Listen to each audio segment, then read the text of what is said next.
It's the Wake Up Call with KB and Andy. You wanted this, right? You wanted the real deal? That's what this is. Wake up. You're in the middle of it. You better wake up and listen to what you're saying. Which is a morning show. Wake up. What the hell? Wake up, everyone.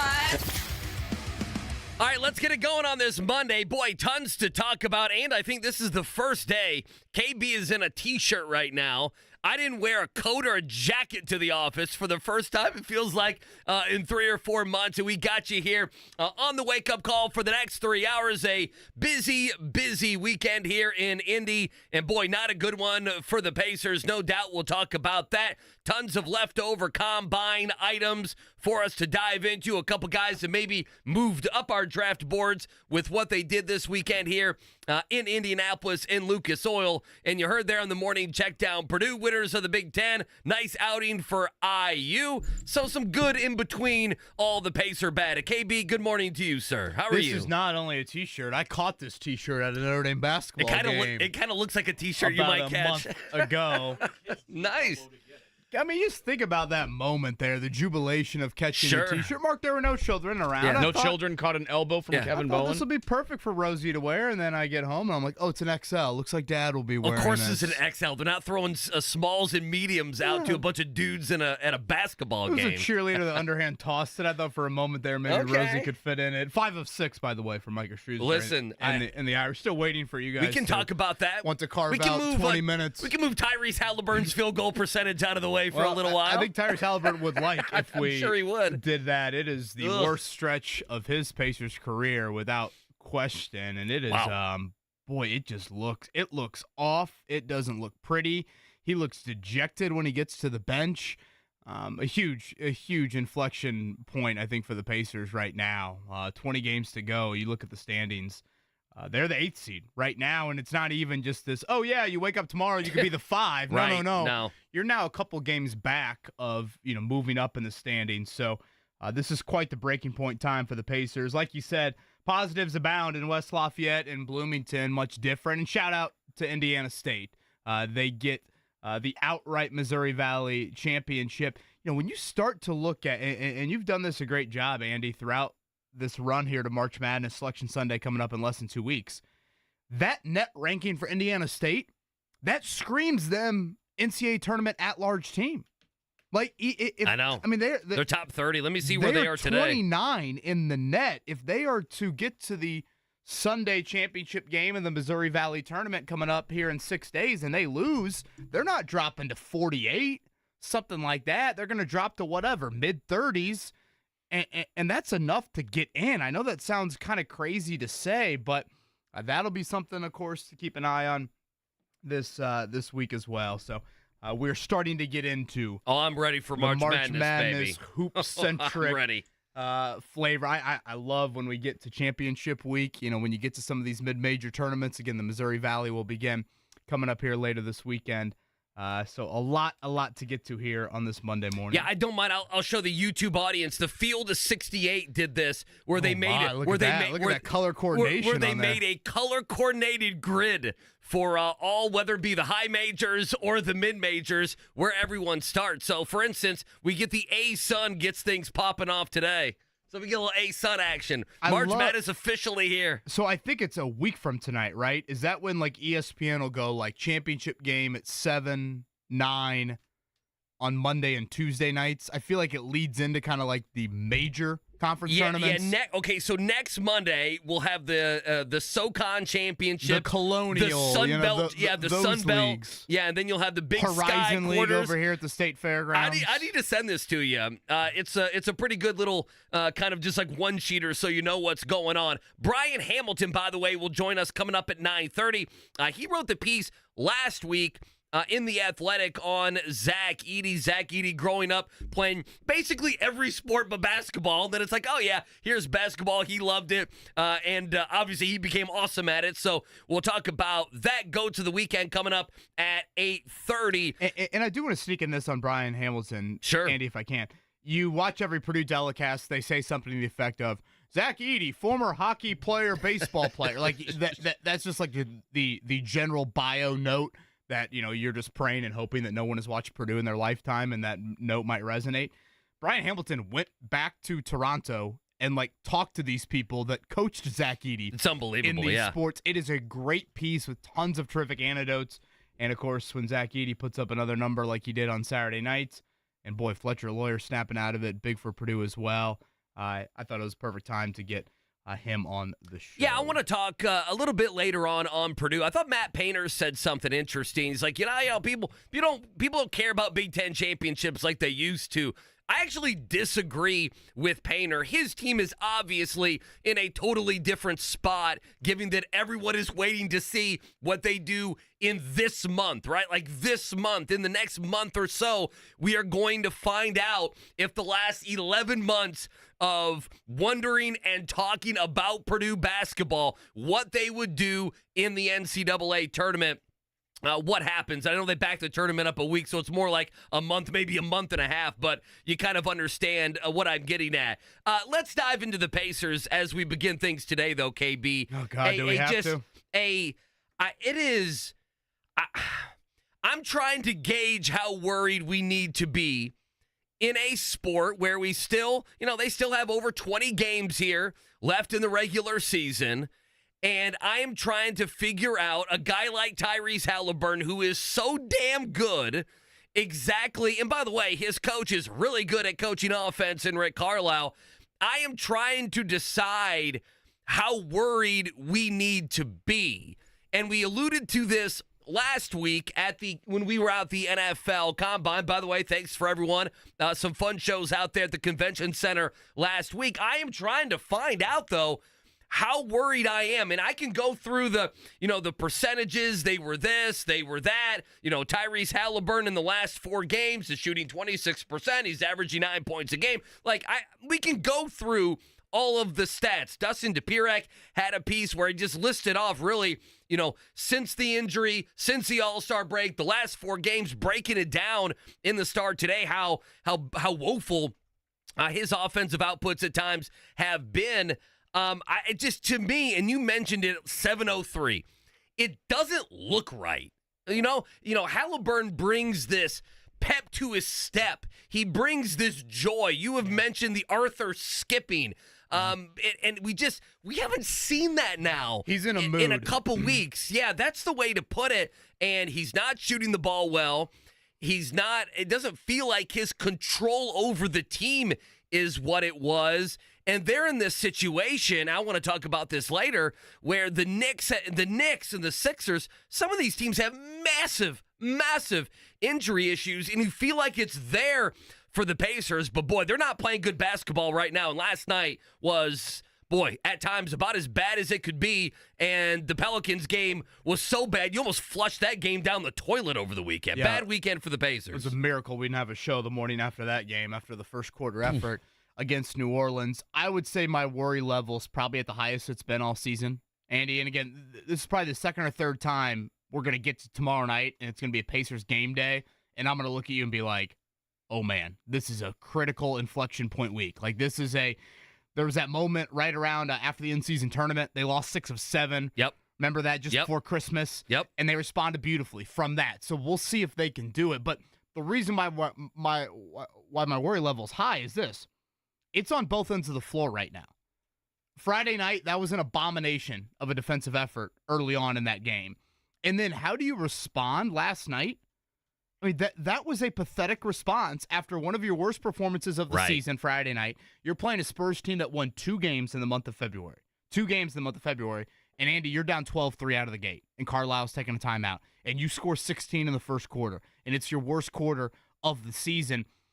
When you start adding up, it's on both ends of the floor. Your star looks lost, pedestrian right now.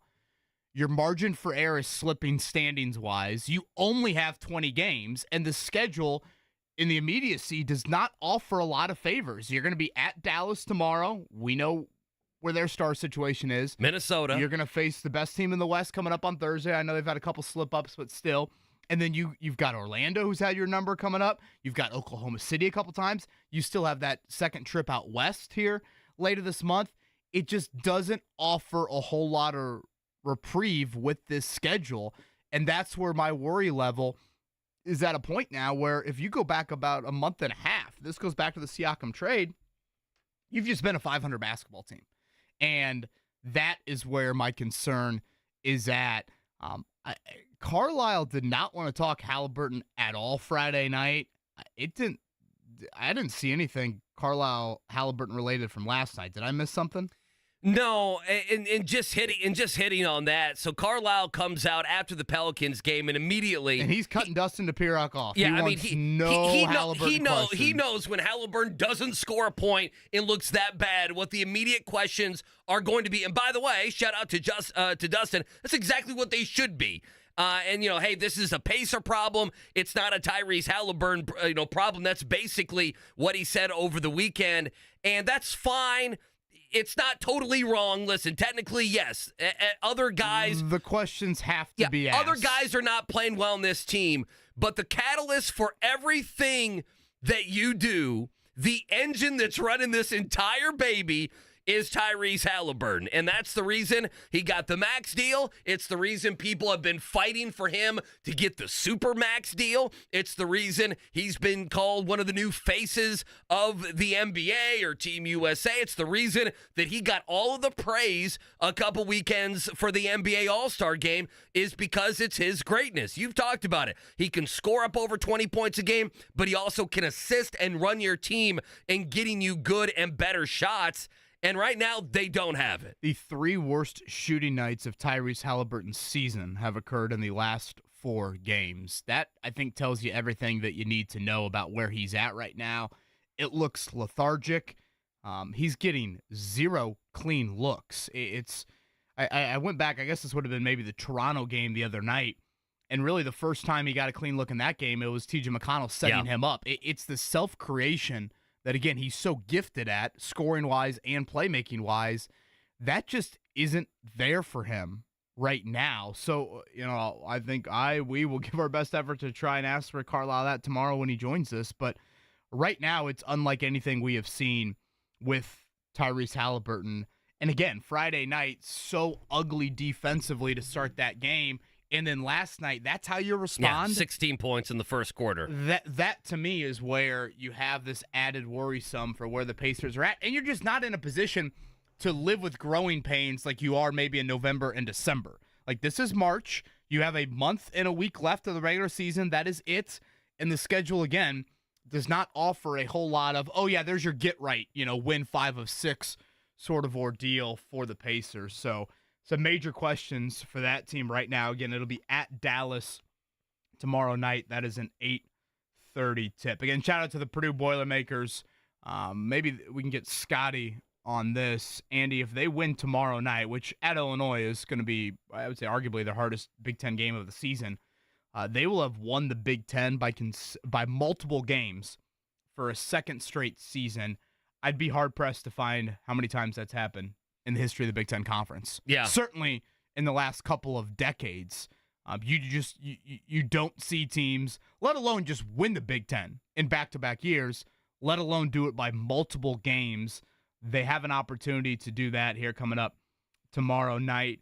And certainly for Mike Woodson's bunch, first time since Christmas, they have won consecutive games. He told you I ain't going anywhere. Mike Woodson, Is Mackenzie Mbako going somewhere after that performance in front of the NBA scouts? Yeah, I would say Mackenzie Mbako maybe was going somewhere before that. Just to go back real quick, no, Purdue, listen, what they have done this season, and now, I text you and I'm like, now it's probably the March conversation. Like, you've won the Big Ten.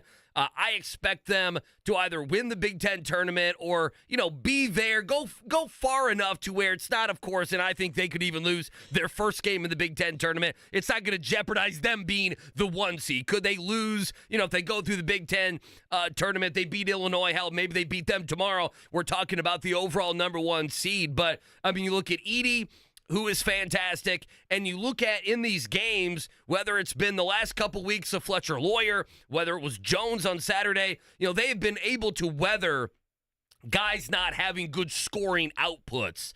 on a consistent basis. And Edey was great, and Braden Smith was great. And Purdue, Michigan State, I thought, for the most part, brought it. During the broadcast, I think it was Kevin Harlan was on the Indiana one. I forget who was on the Purdue broadcast. Was like, Michigan State's not playing bad here. And Michigan State was desperate. They were trying to hang around. They've now lost 3 straight. Michigan State and Tom Izzo squarely on the bubble. And then, I was going to ask you as it pertains to IU, I kind of feel like, even though an Indiana fan doesn't want to hear this, I feel like the narrative that was out there that if, we talked with Greg Doyle a couple weeks ago, if Woody and IU lost all of these games, and it sure looked like a couple weeks ago they were just going to keep losing all of these games, if they lost all these games, Mike Woodson very well may not be back. And I know it's not a good season. I want to be clear, it's not an acceptable season for the majority of the year. How nearly the entire season IU has been a laughingstock and has been well below what they should, what we expect from them. But Mike Woodson has probably saved his job in the respect of worst case scenario that everyone kind of thought might happen is not going to happen now as they've won a couple in a row. Are IU fans universally happy about that? No, they're not universally happy about it. No, they're not happy at all. Are they? I don't get that sense. Hell of a second half yesterday from the Hoosiers. They're down 16. And they come back, win at Maryland. Again, it was a shooting performance that we just haven't really seen. I guess now a couple of them in a row here. At Minnesota coming up on Wednesday for the Hoosiers. Again, Purdue and Illinois tomorrow night. That is from the other Assembly Hall.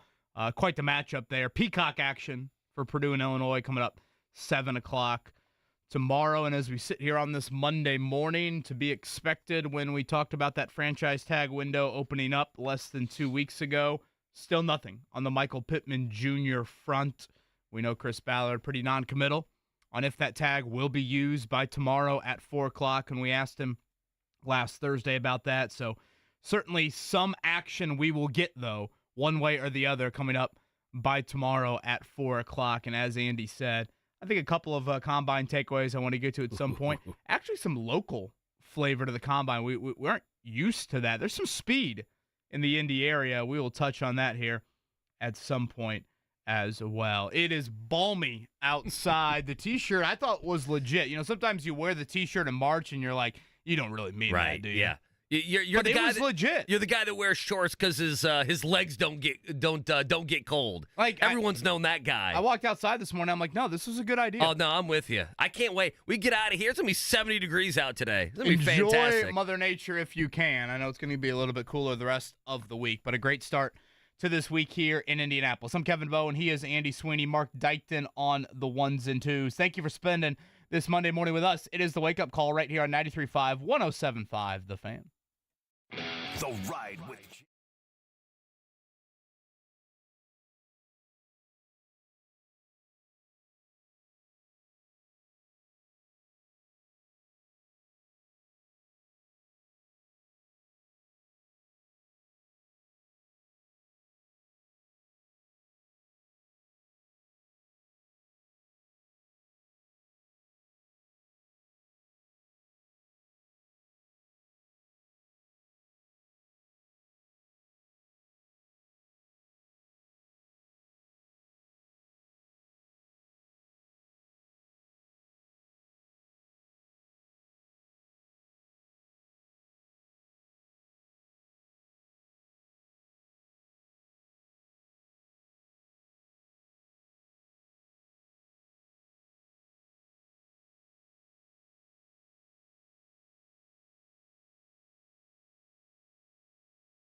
Checkdown, brought to you by the Barbasol Horizon League Basketball Championships. March starts here at the Indiana Farmers Coliseum, March 11th and 12th.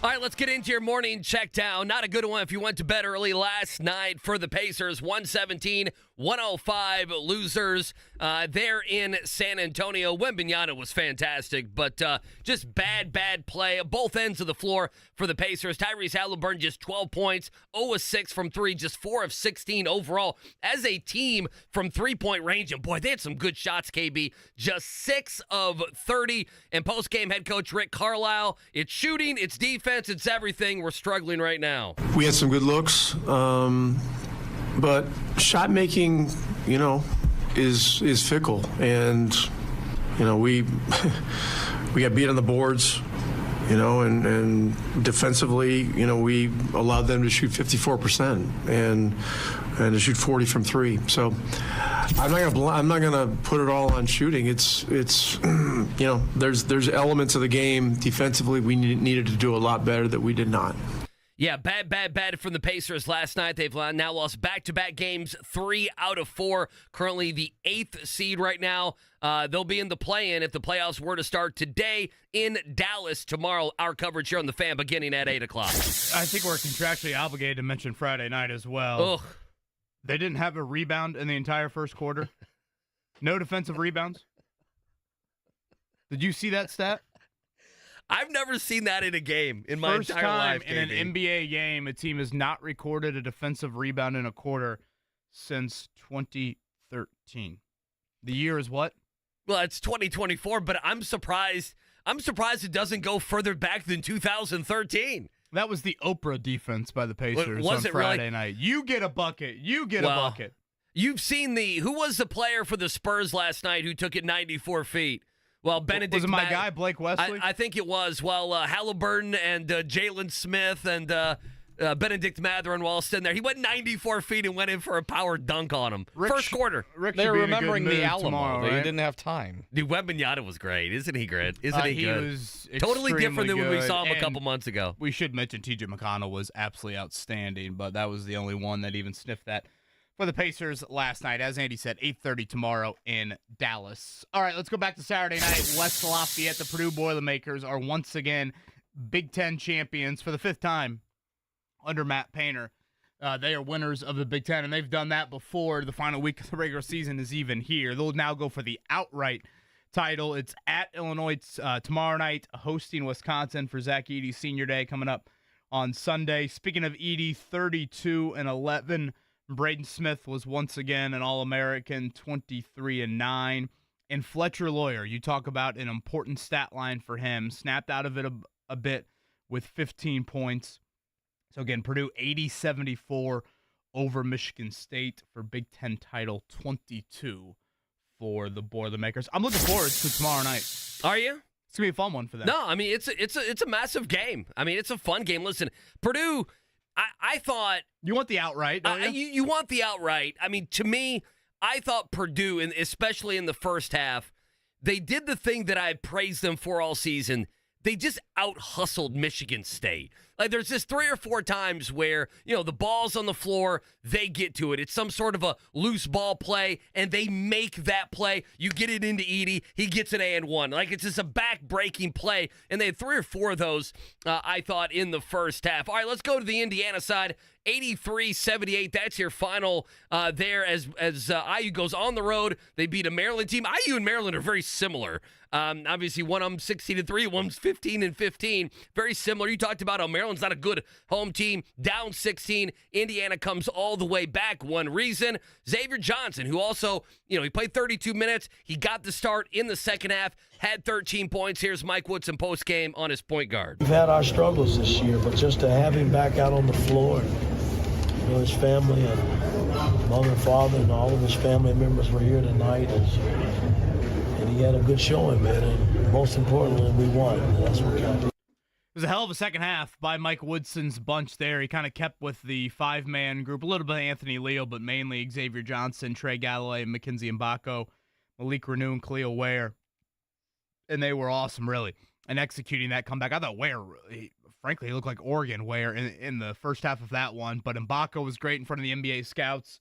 83-78, first time Indiana's been over 80 in the Big Ten this season. Their first 2-game win streak since North Alabama and Kennesaw State just before the start of the new year. It'll be at Minnesota, their final road game of the year, coming up Wednesday night. That is a 9 o'clock tip for the Hoosiers. This one's probably stupid. Which one was more surprising to Kevin Bowen and Mark Dighton? On Friday night when Tyrese Haliburton had 0 points, or the Indiana Hoosiers going 14-17 from the free throw line? And until the end, at one point they were perfect. They were 100% from the free throw line. Both surprising stats. Seemed like Kevin Harlan was trying to jinx them the whole. He's like, they are 5 for 5 from the foul line. Poor Kevin Harlan. He had to be thinking, really? We couldn't flex Maryland, Indiana out here? I can only bring up the SVPs here so many times. Shout out to Butler. They end their 5-game losing streak. They take care of the Big East free space that is DePaul. They will now have Xavier Wednesday for their final regular season game. That is over at Hinkle. Possibly give away a 4-pack of tickets to that here coming up later in the show. And the Fighting JMVers, yes. Him and Greg Rakestraw in the building yesterday. Big time. From the Holman Center. They're front row. Were they front row? I thought their feet were basically on the baseline, if I'm not mistaken. That is some glitz and glamour. You better believe it. They are outright Missouri Valley champs. 26 regular season wins, the most since Larry Bird when he was at Indiana State. So coming up, Missouri Valley tournament. Arch Madness looks like this for Indiana State. Friday would be their first game. That is a 1 o'clock tip. Or Friday will be their first game, I should say. That's a 1 o'clock tip as the number 1 seed. Andy, it will be 3 straight afternoon games for them if they are to make it to that title game. So Friday at 1, Saturday at 2:30, Sunday 2 o'clock. That would be on CBS if they make it to the Missouri Valley Championship game. Again, their net ranking is really, really good still amidst all the, the back-to-back losses and just how poor that weak stretch there was in February. The metrics still respect the hell out of Indiana State, and it honestly looks like a team that could afford another loss. I know that sounds crazy to a lot of people, and you probably don't want to mess with that, but still, if you look at that ranking, they could definitely lose an Arch Madness and still be in the conversation. Again, I don't think you want to play with that fire, but that is still a possibility. I am curious, Andy, just how they look in 3 games in 3 days. Boy, and they play 7 guys. Because they do not go deep no bench at all. They've dealt with some injuries as well with their frontline guys. How do they look if they are playing those 3 games in 3 days? So again, Arch Madness for the Sycamores. As always, Missouri Valley does their conference tournament about as early as anybody to get that national CBS game coming up on Sunday. So we'll see if Josh Schertz's team can get that automatic berth here in St. We got to talk some Combine at some point, too, today. Yes, we'll certainly get into the Combine. I did want to make sure we ended with this. One of the absolute legends from a NFL sports media standpoint, Chris Mortensen, passing away at the age of 72 yesterday. I think a lot of people in this market realize how close Peyton Manning and Chris Mortensen were throughout the years. Peyton Manning, I had no idea Peyton Manning was on Instagram. He took to Instagram yesterday and shared this. Heartbroken, we lost a true legend. Mort was the best in the business, and I cherished our friendship. I trusted him with my announcement to sign with the Broncos. And with the news of my retirement, I will miss him dearly. My thoughts and prayers are with Mickey and his family. Rest in peace, Mort. In this day and age, he obviously kind of preceded the social media era. I always was kind of struck by this. He helped Adam Schefter, kind of get into the national landscape and the ESPN worldwide leader and all of that. Andy, you could easily protect your territory and think, I'm not helping that guy at all. He's taking my job. You think? I know the writing on the wall here, and Mort did not do that at all. By all accounts, extremely well respected. So thoughts with his family. For me, I'm 39, so growing up, Mortensen's on the TV, and again, this is before basically the internet became the internet and Twitter became Twitter and everything else.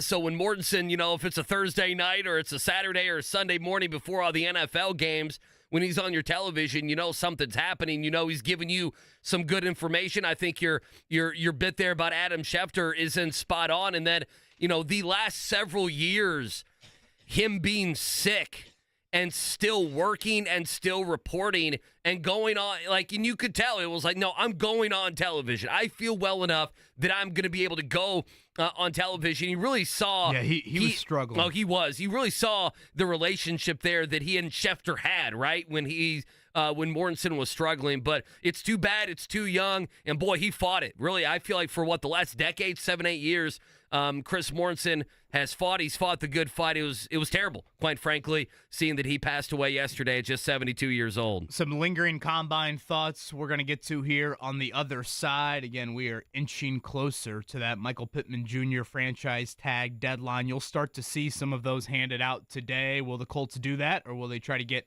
that midnight oil going for a long-term deal with their star wideout? That'll be something to keep an eye on. And some Pacers conversation as they are dealing with arguably their roughest stretch of the season. How do they get out of it? How does Tyrese Haliburton, who is unquestionably in his roughest stretch of the season, how does he snap out of it? With that coming up on the other side. Again, it's a beautiful Monday here in Indianapolis. Thanks for spending it with us. It is the Wake Up Call, 93.5, 107.5 The Fan. The Pacers.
It's the Wake Up Call with KB and Andy on 93.5 and 107.5. The Fan.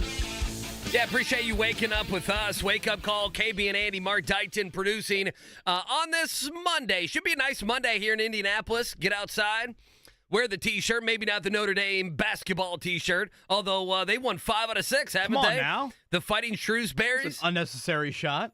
That's ACC Coach of the Year right there. That's who it is. So Perhaps back to reality tomorrow at North Carolina. Were they at North Carolina? We will celebrate okay, the 5 of 6, to say the least. Listen, they've learned some things. They can go on the road and go down Tobacco Lane there, and they try to get a dub. You settle down. Have some faith in your Fighting Irish. You know, I wanted to throw this out there, and we'll get to some Combine conversation here in a second. Reminder, Brian Hamilton from The Athletic, he wrote the piece on Zach Edey, College Basketball Insider. We'll talk with him coming up at 9:30. I put this on the rundown, and I don't know if you feel this way. And it's not totally apples to apples. I understand it. The Colts had their injuries, issues. Anthony Richardson, the Atlanta game, not having Michael Pittman, and obviously Tyrese Haliburton, maybe still isn't 100%. Jalen Smith definitely doesn't look 100%, and you're later in the year with 20-some-odd games to go. Guys are beat up. It's a long season in the NBA, but I wanted to throw this your way. I almost feel like, the Colts, even though they overachieved, you feel like still, do you not, emanating from their season, KB, that there was a missed opportunity because of the quarterbacks that they played? That was a huge conversation piece, that they didn't play the elite quarterbacks of the elite quarterbacks. And the first time even, they faced C.J. Stroud, we didn't know that he was going to be the star that he ended up being at the end of the year. And so even though AR was out, with the Colts, one of the conversations from their season is you face some kind of bum quarterbacks and you still didn't make the postseason. And I look at the Pacers right now, and two things why they make me think of the Colts, okay? Number one, the Pacers have lost to some lesser teams. We mentioned that a lot as we've gone this year, but it's not even that. If they end up being the 8th seed, KB, it's going to be even more, to me, it's going to be magnified, the disappointment there, simply because, the 76ers have played without Joel Embiid for how long now? I mean, they have, and now, there's a knee contusion.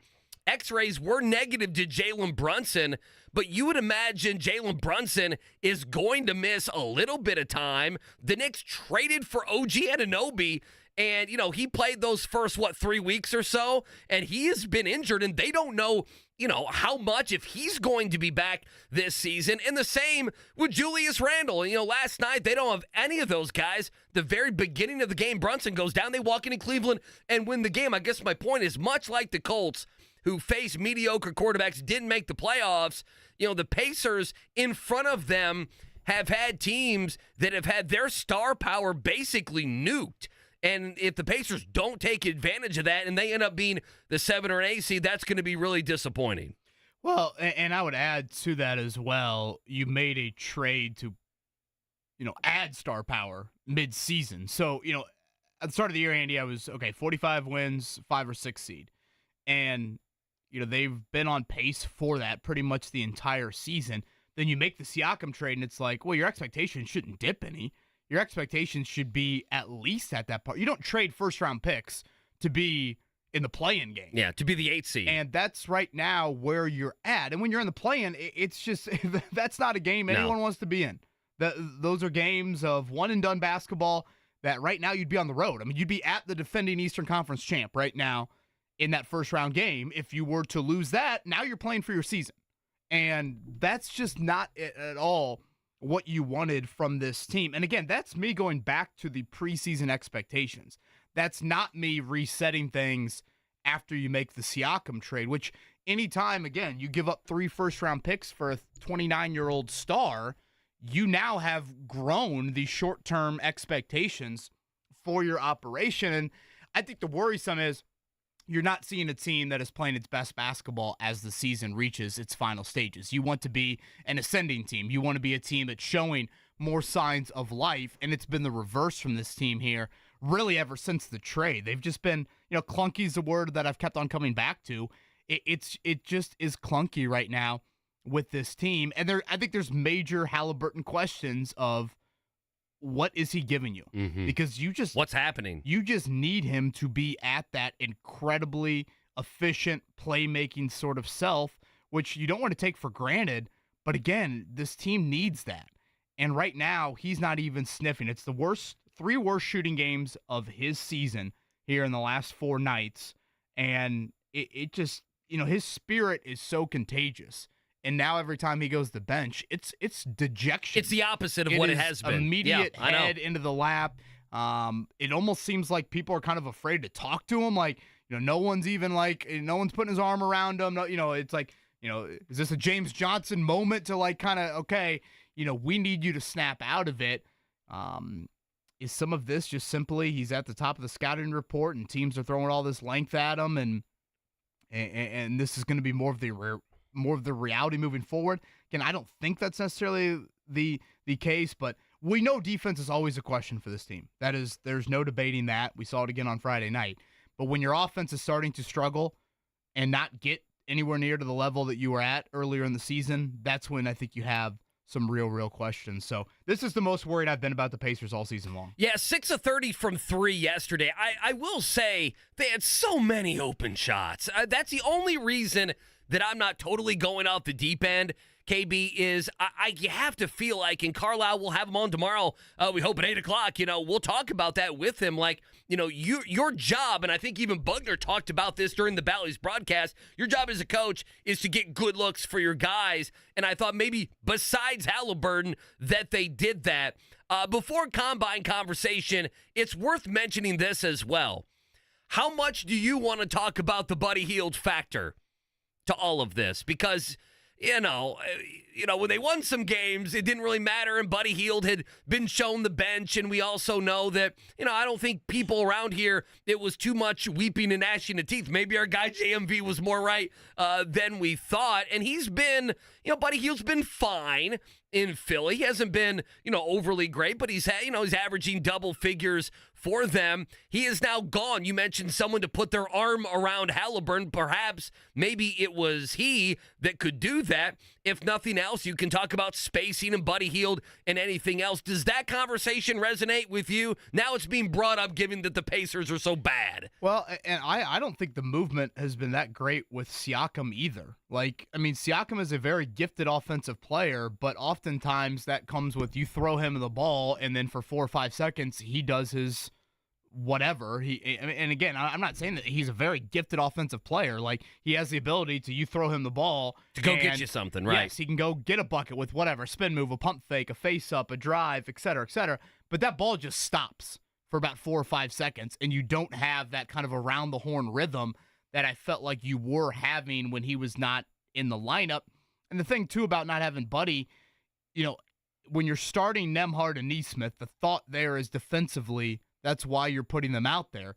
And when you're giving up 40, whatever it was the other night in that opening quarter, right? What was San Antonio last night? The 3rd highest field goal percentage of the season for them. What's the use? Toronto scored their most points in 21 games. That end of the floor, you are starting those two to not have those eye-popping numbers defensively. And that gets back to where my worry level is higher than it has been all season, because, Andy, it's happening on both ends of the floor. Do I think Haliburton can snap out of it? Yes. I do. But again, even if he snaps out of it, there's still the defensive questions that you're going to have. And the schedule is not offering a ton of ability to say, oh, yeah, you're going to win 4 or 5. Look at this stretch coming up. I mean, you're going to be an underdog tomorrow night, I would assume. You're probably going to be that Thursday night, even at home. We know that at Orlando is a tough game for this team, especially. You still got Oklahoma City twice. Again, you've got one more trip out west. That's where my worry level is. It's that there's multiple factors that are playing into this, and you don't have 50-some games. You don't have the trade deadline to try and, do something differently. This is your group right now, and it's a reeling group, and your margin for error is extremely small. So, again, Rick Carlisle coming up tomorrow with us. It is an 8:30 tip, Pacers and Mavs. Anything lingering NFL Combine stick out to you? Boy, those wide receivers look good, KB. We had a new 40-yard dash record, correct? Xavier Worthy ran a 4.21 40. The other wide receiver, if you will, from Texas.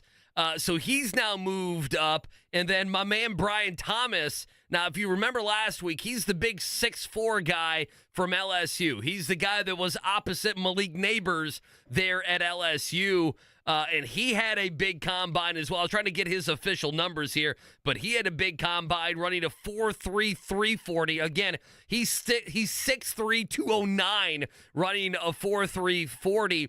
I thought there were probably 3 wide receivers that went from, they'll probably go maybe in the 20s, back end of the first round, to where they move right on up. And I don't know. How do you think Chris Ballard views when you had 2 or 3 freak show wide receivers and probably at least one of them is going to be available at 15? Well, again, I don't know what to do with that. Again, this gets into the Ballard debate, and we heard him last week. I mean, gushing over this 2024 wide receiver class. So how do you view it? Do you view it as there's some terrific high-end guys? Or go get someone in the second round. Yeah. Or do you wait and spend it on another position there at 15? Because I walk away and I look at 2 edge guys and think if either of them are there at 15, I'm turning in that card. Verse and who that else? Would be Dallas Turner out of Alabama, and that would be Jared Verse out of Florida State. I agree. I mean, Turner is a guy that, he worked out with the linebackers. You look at the wingspan. I mean, it is an eye-popping number. You know that Chris Ballard is obsessed with those measurables. Anytime you put a freak athlete and you bring him out of Alabama, that is intriguing to me because I know, playing for Nick Saban, he has been brought up in an NFL culture. And now you put the attributes with him as well. If he gets to 15, how do you not look long and hard at that? I actually think Jared Verse, the Florida State D-end, who's got like the speed power combo that is hard to find in a lot of guys. I think that might be more of the Ballard guy because he is, that's kind of. And he's not a one-trick pony. I know this isn't a great compliment for how this guy's career has gone so far, but I think that was the attraction with Kwity Paye. It's that this is a guy that can help you out on the rundowns, but then also give you a little pop when it comes to the pass rushing aspect to it. So those edge guys stood out to me. Now, again, I'm a little biased because I'm always a little bit more pro-edge and relying on that wide-out depth. I do want to make sure we give a shout-out to the 2 local guys. You talk about running back speed. Isaac Garendo out of Avon, the Wisconsin-Louisville product. Tyrone Tracy out of Decatur Central, the Iowa-Purdue product. Both of them put up eye-popping numbers. Garendo was the fastest 40 of any running back. Tracy was on that list as well. Tracy ran a 4.48. He had a 40-inch vertical and a 10-foot, 4-inch broad jump. How about that? And those might have missed it. We had Dane Brugler from The Athletic on to close out Wednesday's show. He mentioned Tracy as a guy that he kind of likes out of the backfield. Probably more of a day 3 guy. But, when you talk about a Colts team specifically that could be looking, I think, for a little speed injection at running back, like a little bit more of a compliment change of pace to Jonathan Taylor. I don't know. Just something to keep an eye on. We know Ballard's obsessed with speed. Garendo and Tyrone Tracy Jr., again, both the local guys, outstanding combines. I'll be very curious to see where they end up here in about a month and a half. 2 things on Garendo. Did you see who they comped him with over the weekend? Did they do the Devin A-chain? Oh, they did a lot of Jonathan Taylor conversation because of how big he is. Because he's a good-looking athlete because he's a big guy. And he's got a heavy track background. Yeah, so you'll like this. He didn't do very much at Wisconsin. And so Brom got him when he was at Louisville. This is when I was still following Louisville. And I didn't know anything about him. Wisconsin always has a stable of running backs, even though they're not what they, have and been. They have Braylon Allen, a great runner when Garendo was there. And again, they always have, that room is always so good that you could be the 3rd guy in that room. I had no idea he was this good. Like, I had absolutely no idea. They had the other running back at Louisville, Jawar Jordan, who is a kid from Syracuse, who is a transfer, who's also an NFL player, who got all the love there. I had no idea that Isaac was that good when he hit the field. And I thought he'd do fine at the combine. He tore the combine up. He probably went from, a fifth, sixth rounder to a guy that could be, third rounder, something like that, perhaps. And again, this element at the running back position has always been one I feel like the Colts have struggled to find. Nyheim Hines was thought to be that, by the way. He got released, didn't he? Reporting over the weekend that Nyheim Hines will be released if it hasn't happened yet. That's about $4.5 million Buffalo would be saving. Obviously, Hines missed all of last season with that horrific jet ski accident in which he tore his ACL. Every time I hear that story or I mention it out loud, my knees just start to hurt. I don't know if you're on the same boat with that, but that's not something. I don't know. I want to say the video circulated too. Really? There was I don't want to see it at all. There's always video of everything. If something happens in life, KB, there's going to be video of it. You damn well know that. But is this a need for the Colts? Is this something that Zach Moss is a free agent? Moss is not built in this sort of mode. Do you need, again, more of the fastball, change of pace, third down back? And is that something that's worthy of a draft pick? Is it Evan Hall from last year, a guy that the Colts took out of Northwestern with that fifth-round pick, tore his meniscus in the opener? And he doesn't put up Grendo and Tracy Jr. numbers, frankly, from a combine standpoint. But I think that's something that you have to have that conversation. So continue to get into a few more combine-related items, some basketball chatter in the 8 o'clock hour. Again, we'll get more into the Zach Edey story coming up at 9:30. Brian Hamilton did an outstanding job of going back to the hometown of Zach Edey to talk more about not just the generic, he is a hockey, baseball player turned basketball player. No. There's more there.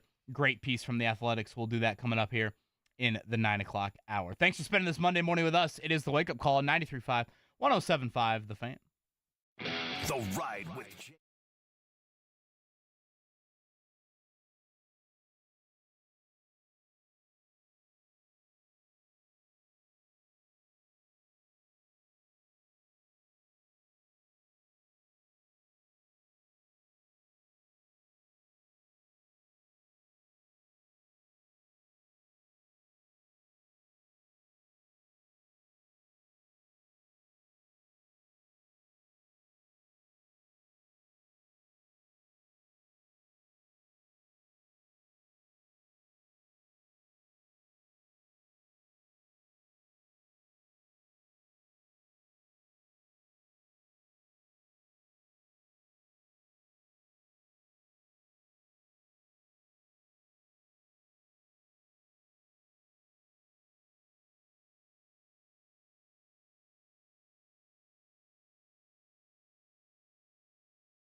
the Wake Up Call with KB and Andy on 93.5 and 107.5. The Fan.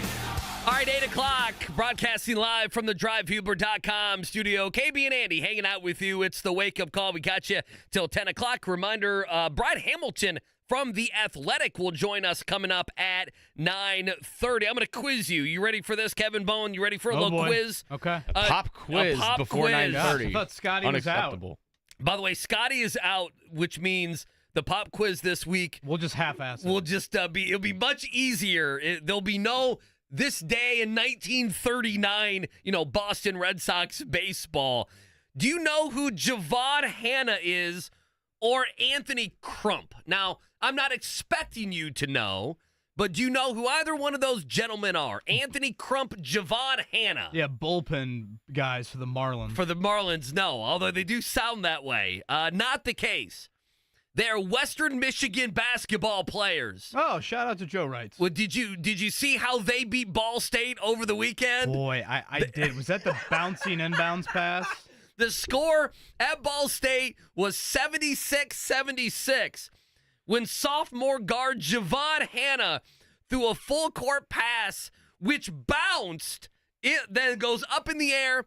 Graduate student Anthony Crump catches it for the layup as Western Michigan storms the floor there at Ball State. And no chirp on a beautiful, what was it, Friday or Saturday afternoon. So there you go. Boy, I did want to make sure we gave a shout out to the boys basketball sectionals from this weekend. I was sitting there Saturday night once my Irish had cleaned up on Clemson there, and I had Purdue on the tube, and all of a sudden I'm seeing this kid for Burbuff, Evan Haywood, going off, Butler commit.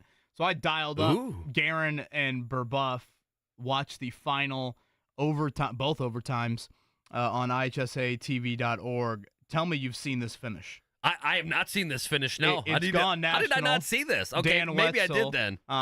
Guerin down 1, 3 seconds to go in double OT. Shout out to the legend that is Bobby Allen there. They inbound the basketball, and the inbounds pass, let's just say, not very accurate. And all of a sudden, it's going out of bounds like, I'd say like if you extended the wing out to the corner. I'm watching it right now, okay? Kid for Guerin runs towards the out of bounds to save the ball and heaves it over the back of his head. Oh, my God. And it perfectly goes towards the hoop. The inbounder who had thrown the errant pass, Johnny on the spot is sitting right there, catches it, and in one smooth motion, lays it in at the buzzer for the 1-point victory. How about it was that? One of the more wild ends to a game you will see, whether it was Fishers and Noblesville that wild ending, whether it was Bar Reeve winning the sectional championship in 5 overtimes. There's nothing like Hoosier hysteria. Shout out to the great Bobby Allen and the flockiness that is the Golden Eagles of Guerin as they defeat the Braves of Burbuff in one of the wilder games you'll ever see. I was loving every minute of it. I'm going to retweet that, but Dan Wetzel's like 4 or 5 tweets down on Dan Wetzel's timeline, but you're exactly right. The kid's going out of bounds, just throws it over his head. Kid's standing right there, catches Ben it, and Grissom. lays it, and lays it in. I want to make sure I get the name right. Yeah. Ben Grissom on the heave over the head. Malcolm House with the game-winning layup they storm the floor. Come on, Billis. Round them up. Absolutely love that. By the way, speaking of storming, that Flipowski kid looks pretty healthy. Yeah, I'm glad he didn't need to get his leg amputated from the court storm the other day. Don't call him the Filipowski kid. Come on, he's going to be like a top 15 pick, and he's going to be a lottery pick. But he was doing windmill dunks 7 days after he nearly died on the court there at Wake Forest. So thoughts and prayers. I don't know why I backed so much Duke player, but I did last week. It was disgusting. One last shout out on the sectionals. My Red Devils cleaned up in the Seymour sectional. So take that, JMV. Is Sean Wilkerson their head coach? Yeah, he is. How about so that? take that, JMV. They got some running water down there. They got bathrooms. You settle down over there. Fisher's Kokomo at Newcastle coming up this weekend in the regional. That scene, I can only imagine. Oh, it's gonna be great, man. What it's the regionals look like. are fun. So just an awesome weekend for the boys sectionals here over the weekend. One more thing before we dive into some Hoosiers and obviously Purdue winning the Big Ten and everything else. I figured you would like this, and Mark, you'll like this as well. Mike Florio, who you kind of have a feud with, even though it's more just one-sided feud at this point. Yeah, he sucks. Mike Florio, he came out, though, with a piece yesterday backing the Combine staying right here in Indianapolis. And he talked to guys, not players, coaches. I think 4 coaches didn't show up this past week. I think that's all it was. There were 4 coaches in the NFL. 28 obviously did. And I don't know if he counted Steichen. Steichen was sick. I don't know. Anyway, his point was there's a thought around the NFL. If they move it from Indy and they try to go with the glamour and glitz, right? They try to go with what the NFL has done with the draft and some other things, that personnel and coaches will not go. So there is a thought, if they make it something more than it has been and they move it from Indianapolis and it travels and it adds difficulty, that some of the personnel with teams, including head coaches, are expected, I guess, told Mike Florio anonymously, that their chance of attending would go down by quite a bit. So that might be a good plea for the city of Indianapolis, who has it next year, but the year after, obviously, it's going year to year. I figured I'd throw that out there. If it ain't broke, don't fix it. Well, amen to that, certainly. And I'll add this. I think you would see some prospects continue to opt out. I mean, it is a pretty hectic 4-day run for these prospects when they get here. And it's an extremely efficient time schedule for when they get here. Andy, if you move it to L.A., you move it to wherever, and all of a sudden, these guys are stuck in traffic, or instead of having to go back, and it's a pretty seamless trip back to get this little medical recheck, and now all of a sudden you're pushing things back, and now the workouts are starting later, and now they're missing some team interviews. That's going to frustrate the prospects. That's going to frustrate the agents of these guys. And, a big part of it, Colts put out a video earlier this week, or I guess it would have been last week now, where Blake Freeland, their offensive tackle out of BYU, who they took in the 4th round, they had him in their suite for one of those formal interviews. And Tony Sperano Jr., the position coach, mentioned, that was Freeland's, 12th team meeting of the day. Wow. And he's like, we knew that. We knew his brain had been probably fried at that point. So you have that context. Well, all of a sudden, if you're going to juggle or jumble that schedule even more, you're going to frustrate agents. You're going to frustrate some of these prospects. And I think we're at this a little bit of not a breaking point at the Combine. We're at a time where if you start messing with stuff, people that are already on the fence about it, they're going to now have another excuse, another reason to not be there. To, opt out or not do as many of the activities and the drills as they once did with that. The thing about the Combine that, again, a lot of people are like, well, why would these guys continue to, do the workouts? It seems like, teams just rip these guys. Teams do hold a lot of this information, not like gospel. It's a huge part of the process, though. I mean, again, Chris Ballard is probably atop the list of, these track workout profiles are a huge indicator of success rate in the NFL. It's not the end-all, be-all, but it's a big, big deal. So this isn't wasted time for these prospects. So I am very interested to see if and when it does move. Not only do you see league personnel that might not be all in about it, but I think you could see some prospects start to kind of go down that path as well. Brian Hamilton will join us coming up at 9:30. I wanted to hit on Purdue and Indiana here. It was a good weekend. I mean, dare I say, it was a great college basketball weekend, from Butler bouncing back and obviously Indiana State. The 4 we talk about the most all won, right? What's that? The 4 teams we talk about the most all won. I can't remember how many times that has happened this season, and that's mostly, no offense to Butler and Indiana, but specifically to Indiana, it's their fault. They've obviously lost more games. I wanted to go with Purdue real quick. And this is for me. I told you this over text, and this is, I have been trying to do, this is my first year, following Purdue like this. Obviously, always watching Purdue just down the road and everything else when I was in Louisville. But I have found it interesting, especially early on when we talked about Purdue, KB, that at least this was for me, we have, it's always been that balance, has it not, of how do you talk about Purdue?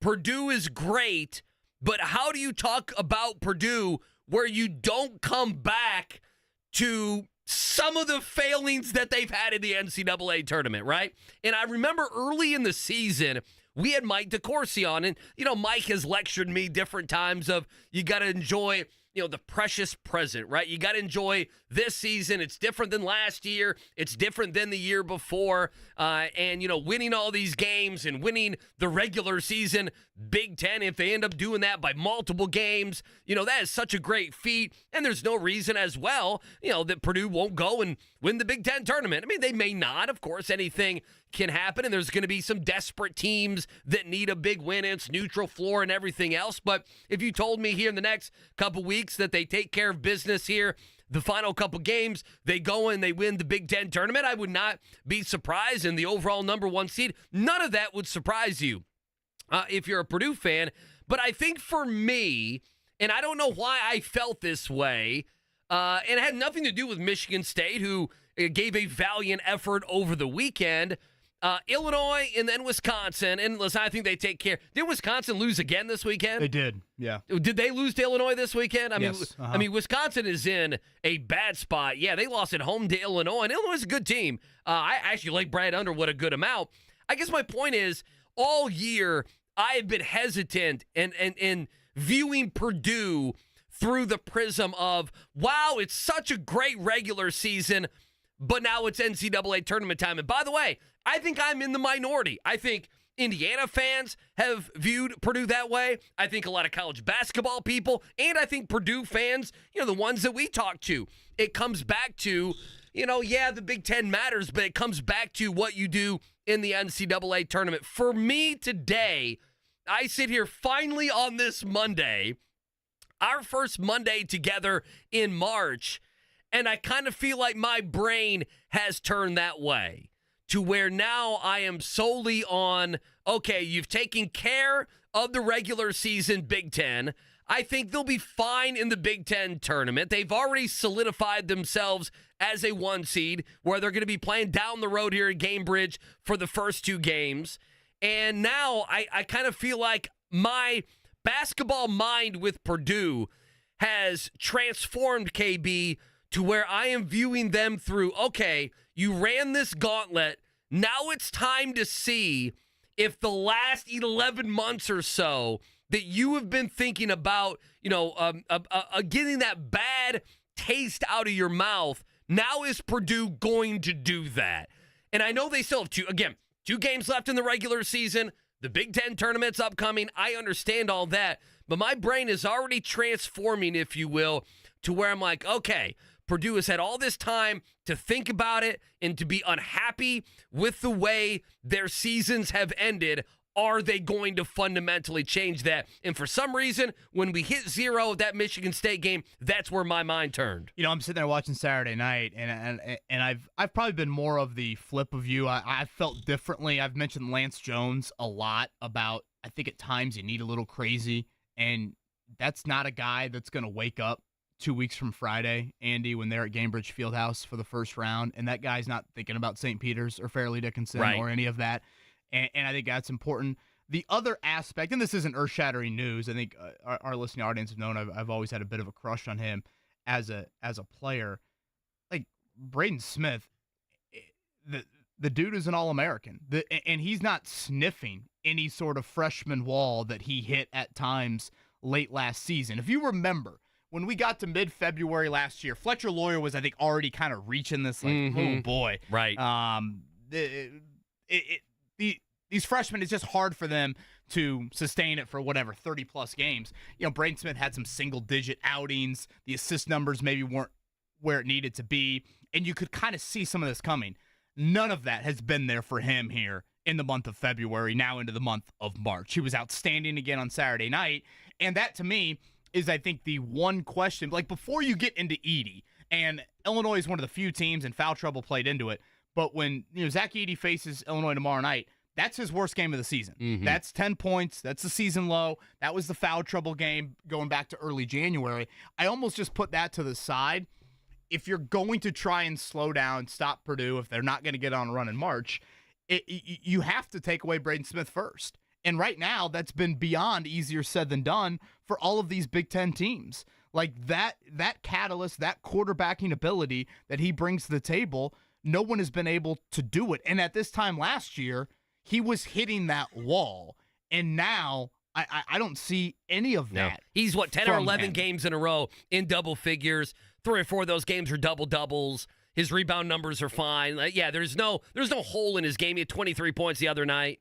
And the thing about him, too, is like when there was the off night in Bloomington, he still has the huge assist number. Right. And then he responds with what he did against IU in that second meeting. Like, there are not these repeated performances where you're like, oh, boy, that's a little bit alarming. Now, again, Lawyer, you can't say the same thing. Yeah. Now, he snapped out of it a bit on Saturday night. A little bit, yeah. But again, you can't say the same thing. If I'm going to pick the two, I want the guy that's handling the ball, 98% of the time, like Braden Smith, to be the one that is even more reliable. And he has been that. I also, and I know I'm going to sound like a broken record, particularly if they win tomorrow night, I just think it's astonishing what they have done. And again, I know once we get to 2 weeks from now, none of this is going to matter, and it's not going to be on the front burner. But right now it is.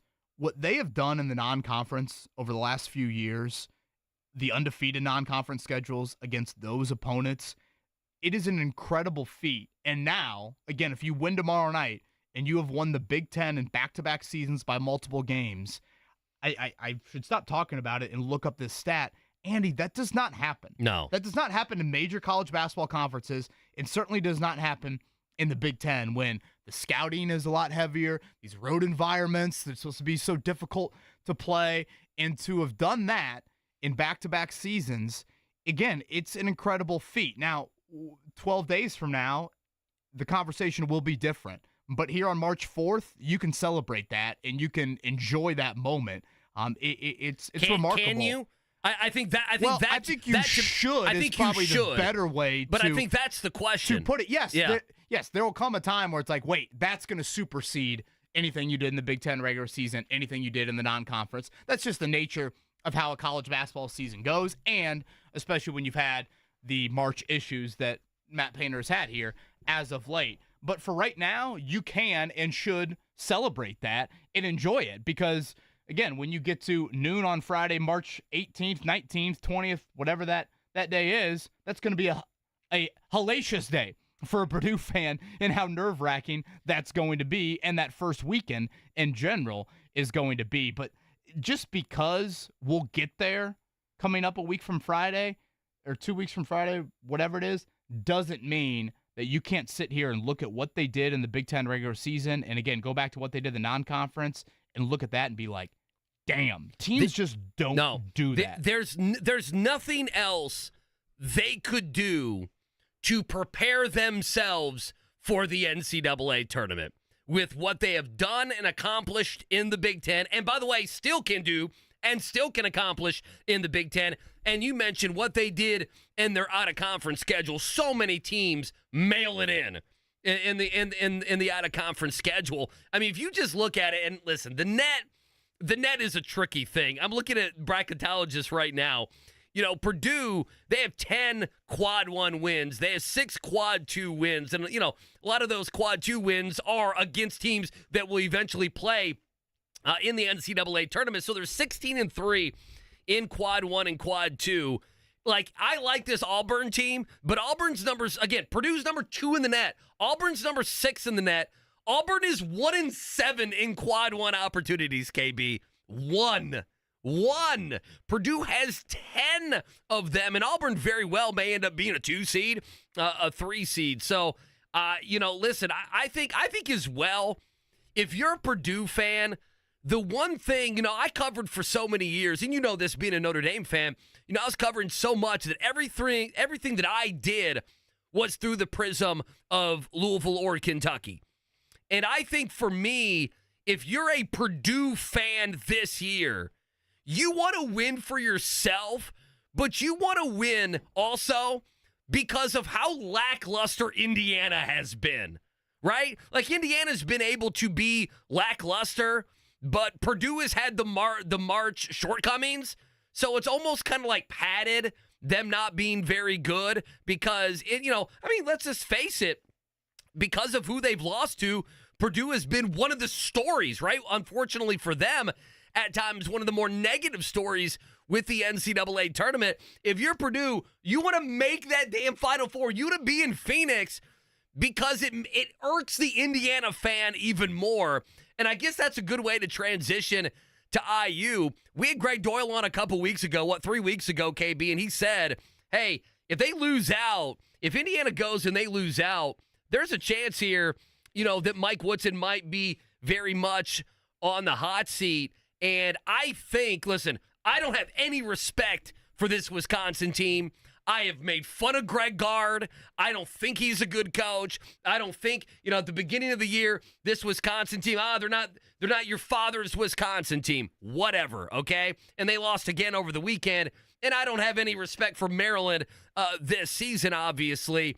But Indiana wins those 2 games.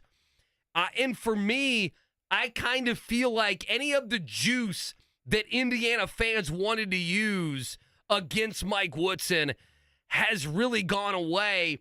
And I don't, they have Minnesota and then Michigan State, and then we'll see where they play. Probably day 2 there in the Big Ten tournament. I feel like the juice of, hey, Mike Woodson could actually be on the hot seat, that there is a conversation. Boy, I feel like the last 2 games it's dissipated. Do you feel that way at all?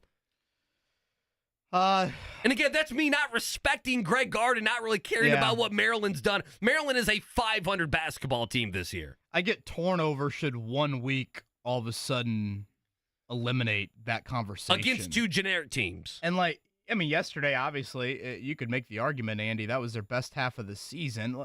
Let's not act like the first half was this smooth 40-minute sailing for them either. You were down 16 for a reason against a very mediocre Big Ten team. So I can sit here and acknowledge Indiana's not strung together, back-to-back efforts like that. But I also am like, wait, does that just all of a sudden eliminate the 4 months of basketball that I've watched prior to that? Because I don't think it Okay, should. What about the Xavier Johnson discussion? Yeah, because that's been the premise. Well, now he's back, and you can see how they can be a little bit better. I know. You're 10-6 with them at times. I feel like Mike Woodson talks about Xavier Johnson like he's Isaiah or Magic. I think if they had X, they would have.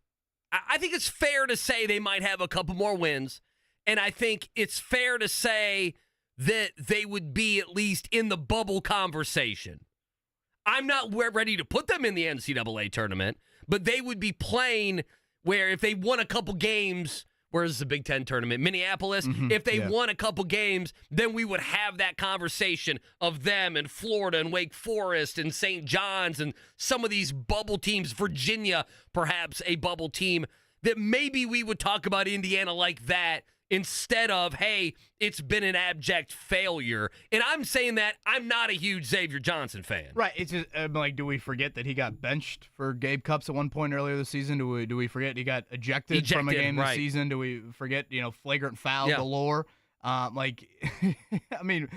know. Those comments don't seem to be there when Mike Woodson is describing. Now, again, having said that, the shooting performances, you go back to Tuesday night, and for me, Andy, it's one thing to do it at home. It's another thing to do it on the road. And I know Maryland has not been very good at home really all season long, but I never would have thought this team would go on the road in the Big Ten and have, over 50%. Because one thing Maryland does do is they defend at a decently high level, over 50% from the field, over 40% from three, over 80% from the foul line. And boy, I mentioned this in the first hour, Mackenzie Mbako, and talk about a pretty good game in front of the NBA scouts.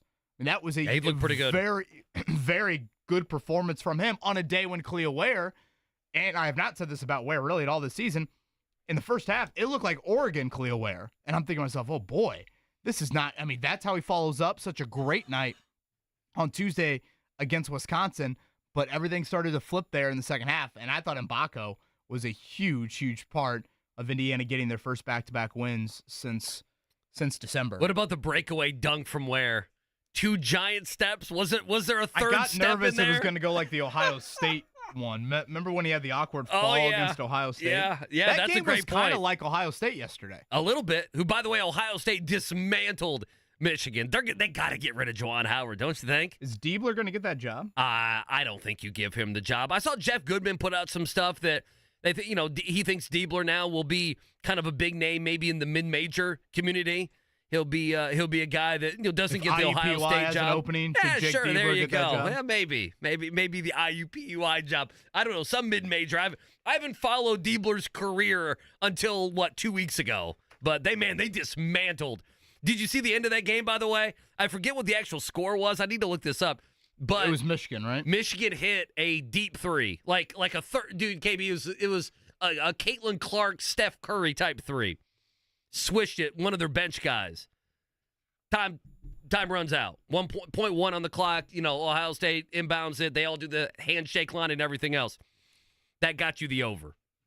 Oh, I love it. The over hit on that one, or the under, if you like to live, pathetically. His buddies in the apartment complex are rejoicing. I need to look up who that was, but it's a 35-footer. Kid swished it, boom, walked off the court, over hits. That was a cool Caitlin Clark meeting Maya Moore moment. You see that on College Game Day? I did see that, yes. She was fangirling.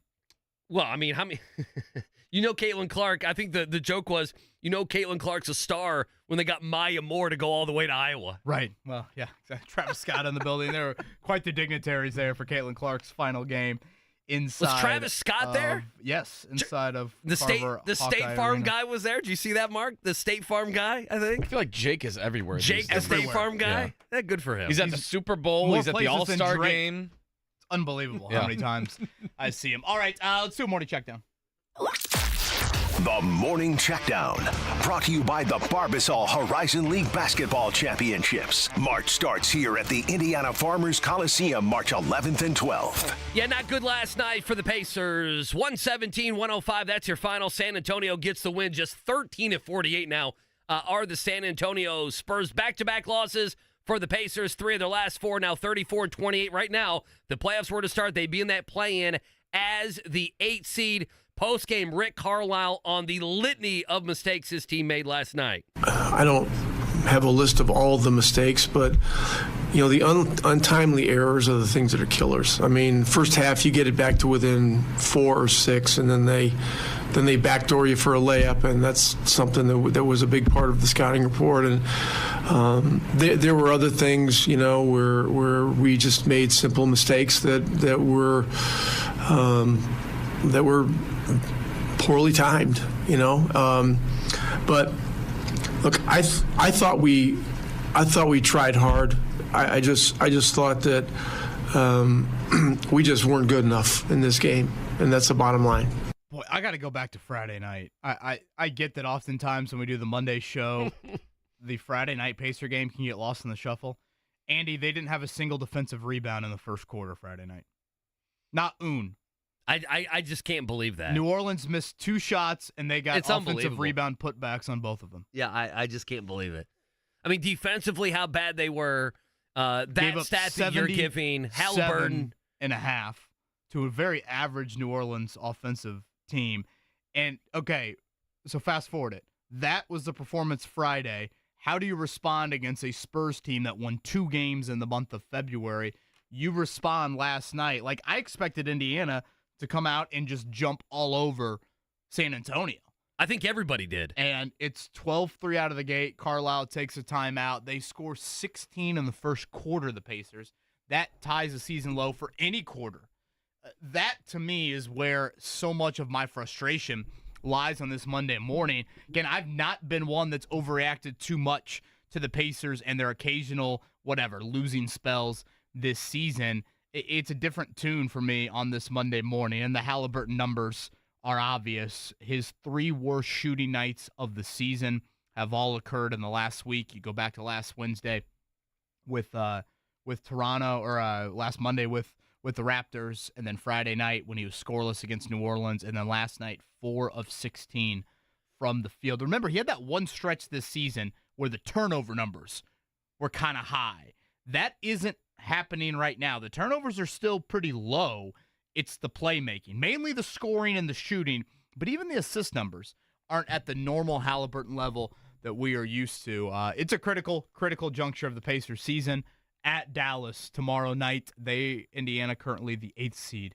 I'm watching the Travis Scott at the Iowa game. He's rolling up with a 12-pack of hard seltzers. Did you see that? Did he really? He's dabbing up Jake from State Farm. He's got a 12-pack of seltzers. It was a scene unlike anything you've seen inside of Carver. Hawkeye he brought the seltzers. And they won. They beat Ohio State. Yeah, right? they did. Ohio State's number 2 in the country. So that was a huge win. You know the thing about Caitlin Clark that we're gonna like is her bleep talking. That's what we're gonna love the most. Swagger to her. Oh, I mean that was the whole thing with the run last year. She got obviously, into it if you remember. yesterday. Oh yeah, she got into it a couple times yesterday. And now we could get that matchup Saturday. Is that right? Big Ten women's tournament. Iowa's the 2, Indiana's the 3. Mackenzie Holmes, by the way, she got hurt yesterday. Yeah, they have a couple injuries. That injury is not too serious there. But if Indiana and Iowa both win their first games in the Big Ten tournament, again, those are up in Minneapolis. Don't get me started on that. Saturday, I think it's Saturday afternoon is when we could get a third matchup between Iowa and Indiana. The Sunshine State. Minnesota, what are you talking about? Yeah, the Sunshine State. Makes a lot of sense from a geographical standpoint. Man. Everyone around here is complaining about it. Is that a Kevin Warren, former Minnesota Viking employee? Oh, boy. There? Is that Kevin Warren's fault? Right? Am I wrong? It probably is, yeah.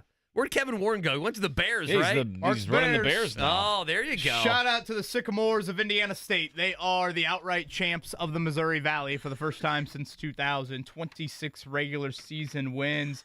Am I wrong on this? Am I looking too much into it? They've got an at-large chance, right?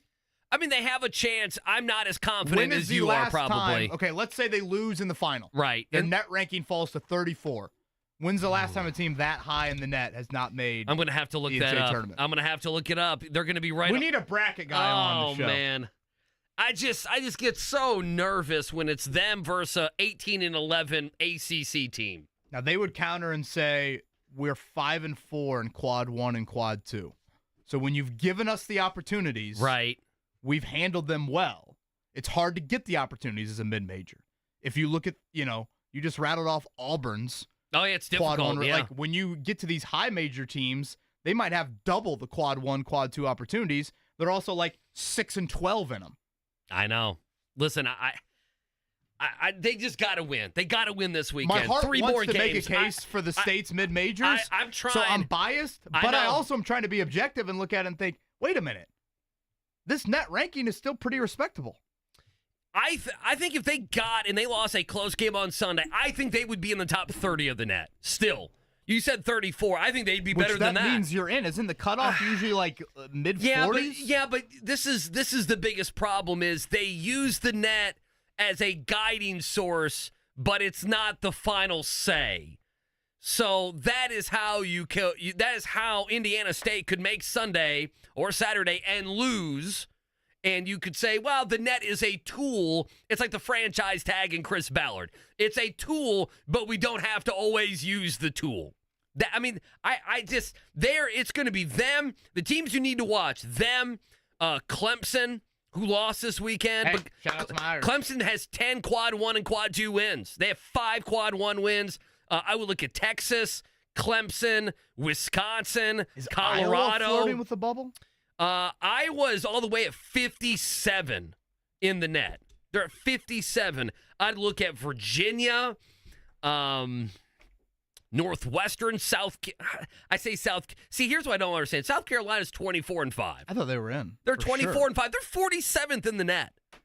We need to get Mike DeCourcy or somebody. This is what frustrates me is like, how much do I value the net when there are teams that have 1 win in the quad 1 and they might be in the top 20, and there might be a team that has 5 or 6 and they're in the 50s. Like, what do I do with that? St. John's is out of the tournament right now. They have 9 quad 1 and quad 2 wins. We will get our first major Colts news item of the offseason. We have to get it by tomorrow. We'll chat about that. Any combine takeaways as well. We'll do that on the other side.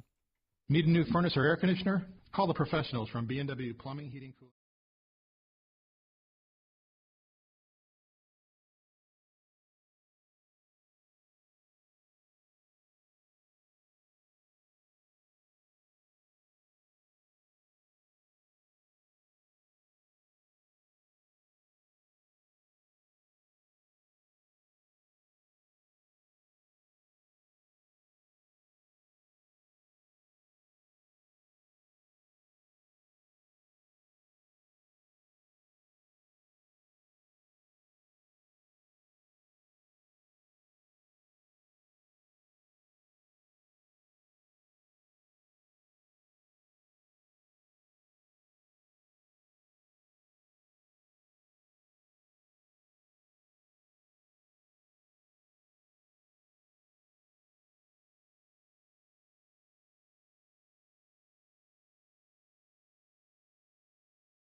The Wake Up Call with KB and Andy on 93.5 and 107.5. The Fan. We'll get to our GOAT to the weekend here in just a second. Brian Hamilton, college basketball insider, will join us coming up at 9:30. He had the piece last week, very in-depth piece, the growing up, if you will, and playing other sports other than basketball of Zach Edey. So if you haven't read that, go find that. We'll talk about that and everything college basketball-wise with him at 9:30. KB, you teased this there on the end of last segment. You know, we are now a little bit more than 24 hours away from our one of our first data points of the Colts and Michael Pittman Jr. Will he be tagged, or will we have about 8 days for the Colts and Pittman to try to hash out a long-term deal? What is your read of the situation as we wait around for 4 o'clock tomorrow afternoon? Chris Bauer was not budging last week when I tried to say, if you don't get a long-term deal done by tomorrow, would you tag him? A lot of GMs have just committed to that publicly. They say, if we don't get a deal done, we will go ahead and tag him. Ballard did not go there. So you just brought up, if you get to 4 o'clock tomorrow and you don't have a long-term deal done with Michael Pittman Jr. and you don't tag him, then you have 8 days, and that is it. And really, 8 days is not probably the most accurate number. A week from today begins that legal tampering period. How many times do you see, guys are agreeing to terms on a deal when that legal tampering begins? I want to say that is Monday at noon, and then free agency officially begins March 13th. So my assumption is you would tag him. Again, I don't think the tag is the end of the world. I actually think it offers you a little bit of wiggle room as you embark on the rest of the offseason. If you want to, you can tag him. You can wait on a long-term deal.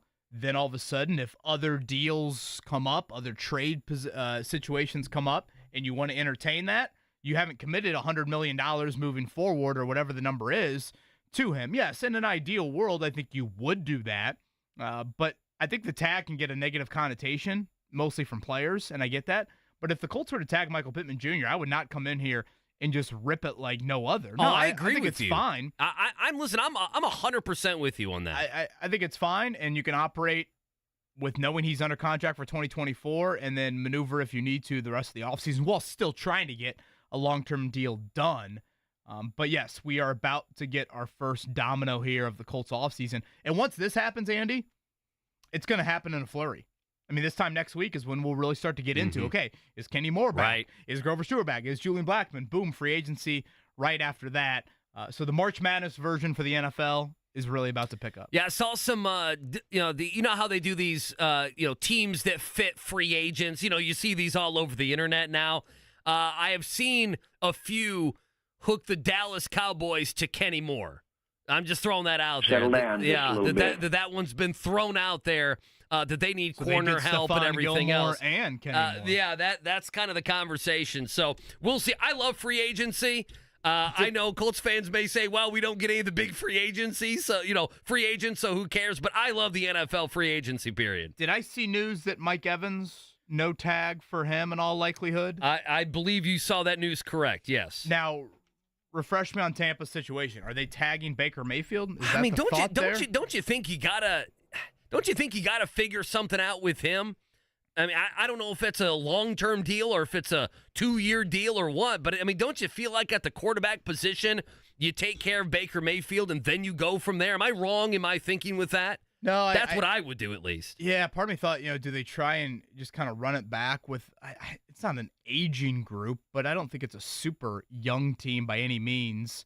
The Evans thing is interesting because when you look at Pittman, you look at T. Higgins, who we know has been tagged by the Bengals. You look at Mike Evans, you look at Calvin Ridley. I think those are the 4 wideouts, free agent wideouts we've talked about the most. With Evans, the thought or the report there was he wants to hear from others. Like, has Mike Evans reached a point in his career where Tampa's saying he's earned the right to do this?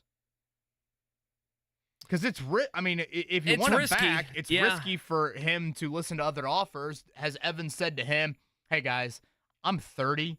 I probably only have another couple of years left at this. Right. I want to win. Yeah, I've been here my entire career.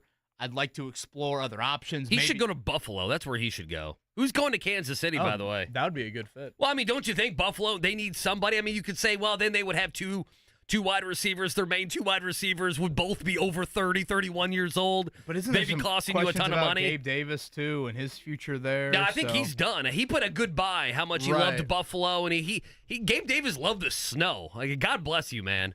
That ain't snow up there. That's a way of life. Gosh, where did Gabe Davis go to? Wasn't he like a Central Florida guy? He was. He was a Florida kid, yeah. He doesn't mean that. Yeah, I don't think he means that either. Yeah. So I just think the Evans thing is something to keep an eye on. Again, how do some of these other wideouts, I don't think the Michael Pittman Jr. situation, just like with T. Higgins, I didn't think it was exactly apples to apples.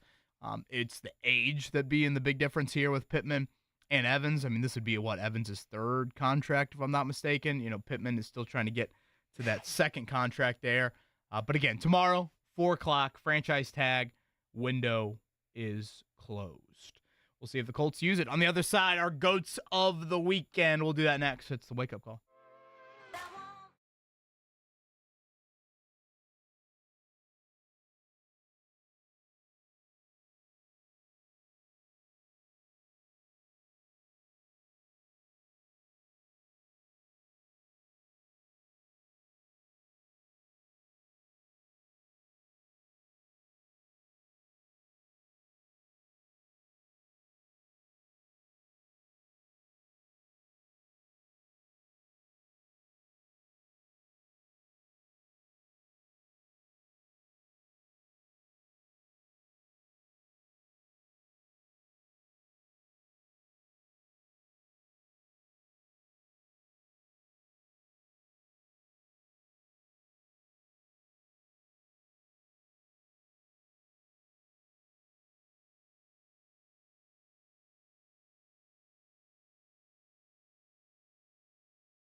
The Wake Up Call with KB and Andy on 93.5 and 107.5. The Fan. All right, Brian Hamilton going to join us about 9:30 or so. We'll talk with him about his piece he had last week on Zach Edey, plus a bunch of other college basketball stuff as well. Before we dive into our GOATs of the weekend, and this is going to tie into one of mine, have you seen the murmurings, Mark? Have you seen it, that the Bears haven't been blown away by any offers yet for Justin Fields? Adam Schefter even announced, I think it was yesterday, he had a clip that's been circulated out there, I know, on ESPN, that right now the Atlanta Falcons are not viewed as the leader at all to go get a guy like Justin Fields. Told you I put a value play on the Steelers the other day. So that would be a good one, I know. Right? Hey, Ryan Tannehill's got to go somewhere. I'm joking, of course. We'll see. Yeah, we'll see where he goes. All right, let's get to it. GOATs of the weekend, the good and bad that was. Who is the GOAT? I told you all that I was the greatest of all time. Jordan, here's Michael at the foul line. A shot on Elo. Good! That's what I'm talking about! That's why he's MVP! That's why he's the GOAT! The GOAT! Or GOAT?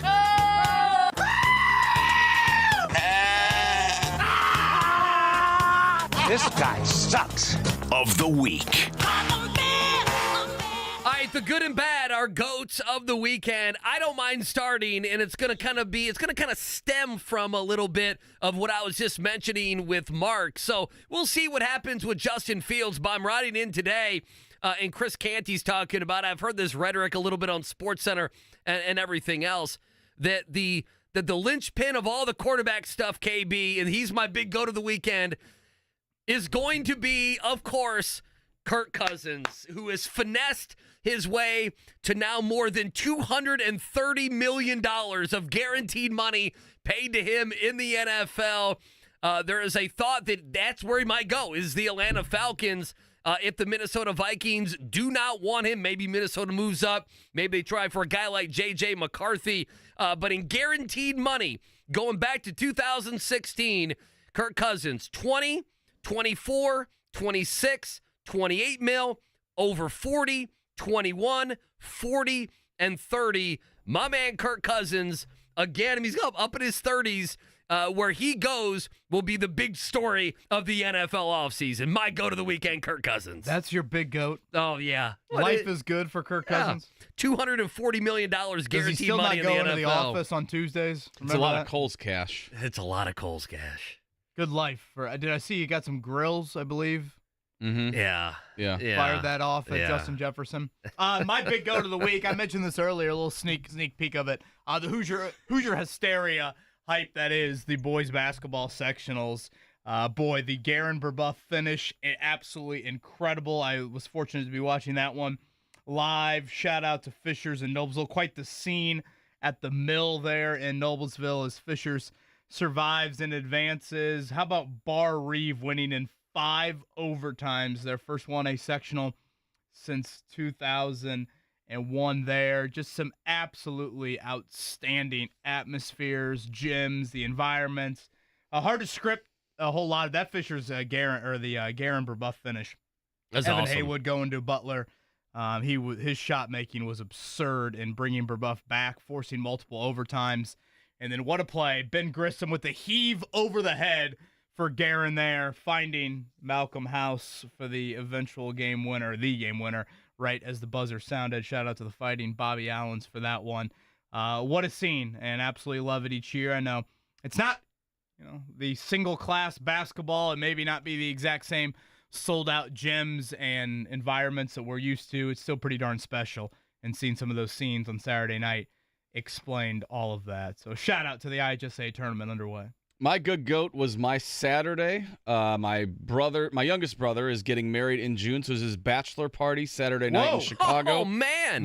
So I had no idea. Yes, sir. We all got together, went downtown to Chicago, hit a few bars, went to the Blackhawks Blue Jackets game. That game was not very good. It was very one-sided, but it was fun. The beers and shots were flowing. Went to the Billy Goat Tavern afterwards for some burgers and You got Polish the shakes sausage. in this Monday morning? Yeah, how are you here? The best part was I woke up Sunday, no headache. And Good for I you. drank a lot. How? Good for you. I don't know. What's your secret? I don't know. I have no idea. I woke up, I was like, wow, this is amazing. Is this what approaching on 40 feels like? You kept waiting for it to hit, and I it kept never waiting. did? There's a couple guys in rough shape. I was not one of them. Saturday night, though, nice Saturday with the boys. It was a good time. There's been times where I've had a Sunday drive back from Chicago after a weekend of drinking and thought, I want to get hit by one of those windmills right there. Oh, yeah, the windmills. Yeah, that's what you felt like. That might knock the hangover right out of me. Mark Dykton, that's impressive. No hangover, if you care to share your age, Mark. I'm 38. That's impossible. 38-year-old just survived a bachelor party? I know, and right before we I told myself no more bachelor parties. Right before we left, there's the one guy where he's like, he buys shots, and we're always like, oh, God, not him. And he's bringing, here's Jameson, here's tequila. I'm like, what are you doing? But I took them both like a champ. No after effects. Yeah, so I'm 38. I'm 39. I'll be 40. And in just a couple years, I can't wait to go to the second round of bachelor parties for my buddies who have got divorced and separated, and then they get another one. You figured you would like that. You know what's concerning when you say, what kind of tequila is this? And he says, the well kind. And you're, oh, all right. Yeah, I guess I'll do this. Sunday morning. Mark, great work. That's pretty good work. My lowercase goat of the weekend, it had to be last night. The Golden State Warriors scored 38 points in the first half. I thought that was a misprint. They lost to the Celtics 140-88, but they were down at halftime 82-38. So Jason Tatum and company took care of business. It's funny. I mean, they only had in their starting lineup, Moses Moody was the only guy who had double figures in the starting lineup for, of course, a starting lineup that has, Kuminga, Curry, Thompson, Draymond Green, and everybody else. Go to the weekend, the Golden State Warriors. My lowercase goat, I don't know who to blame, probably no one. Selection Sunday is too late this year. It is. It's a week late, right? March 17th? Yeah, it's a late one. I know. I need the bracket in my hands by like March 14th. They backing this up even more into April now. That's what's happening here. It's March Madness. March Madness. The first 2 days are Thursday, Friday, that religion, the holiday of it all. March 21st and 22nd. I mean, I know. I can't wait that long. So I don't know. I guess, it's probably easy just to blame the NCAA for just blame the everything NCAA. I don't know who to blame. The calendar gods. What are we doing? March Madness starting way too late this year. My lowercase goat, we've been talking about it most of the show, the Pacers. I'm getting concerned. They just keep losing to these terrible, awful teams. And guess what? When you get to the postseason, if you make the postseason, you don't play bad teams. You've lost to the likes of the Wizards, the Rockets, the Bulls, the Grizzlies, the Jazz, the Trailblazers, the Hornets, the Raptors, the Spurs. These are all terrible teams. And instead of taking care of business, you've lost to all of them. And it's going to bite him in the butt. It already has bit him in the butt. We were talking about ahead of the season, they might be a top 4 team.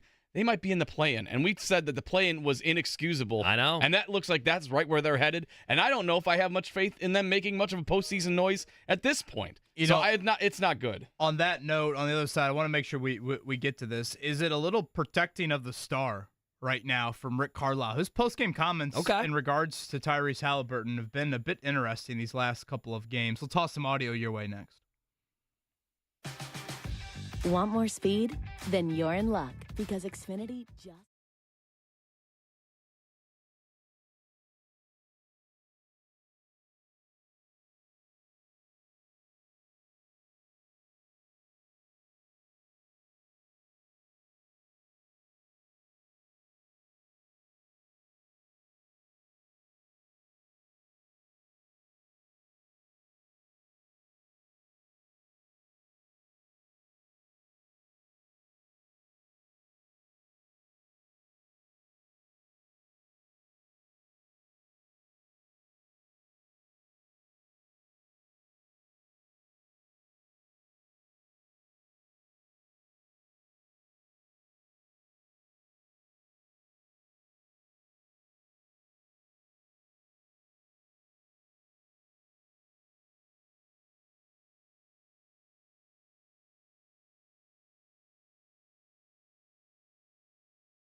one-word response about his jump shot, and like they didn't even put that. The Pacers didn't even put that post it right in their press conference after the game. So I just wanted to make sure that we followed up with also what happened yesterday after the game, but just in general, your thoughts on that. To me, it's a little small time. Like I'll put it this way: Tyrese Haliburton and the Pacers have been one of the darlings of the NBA, have they not?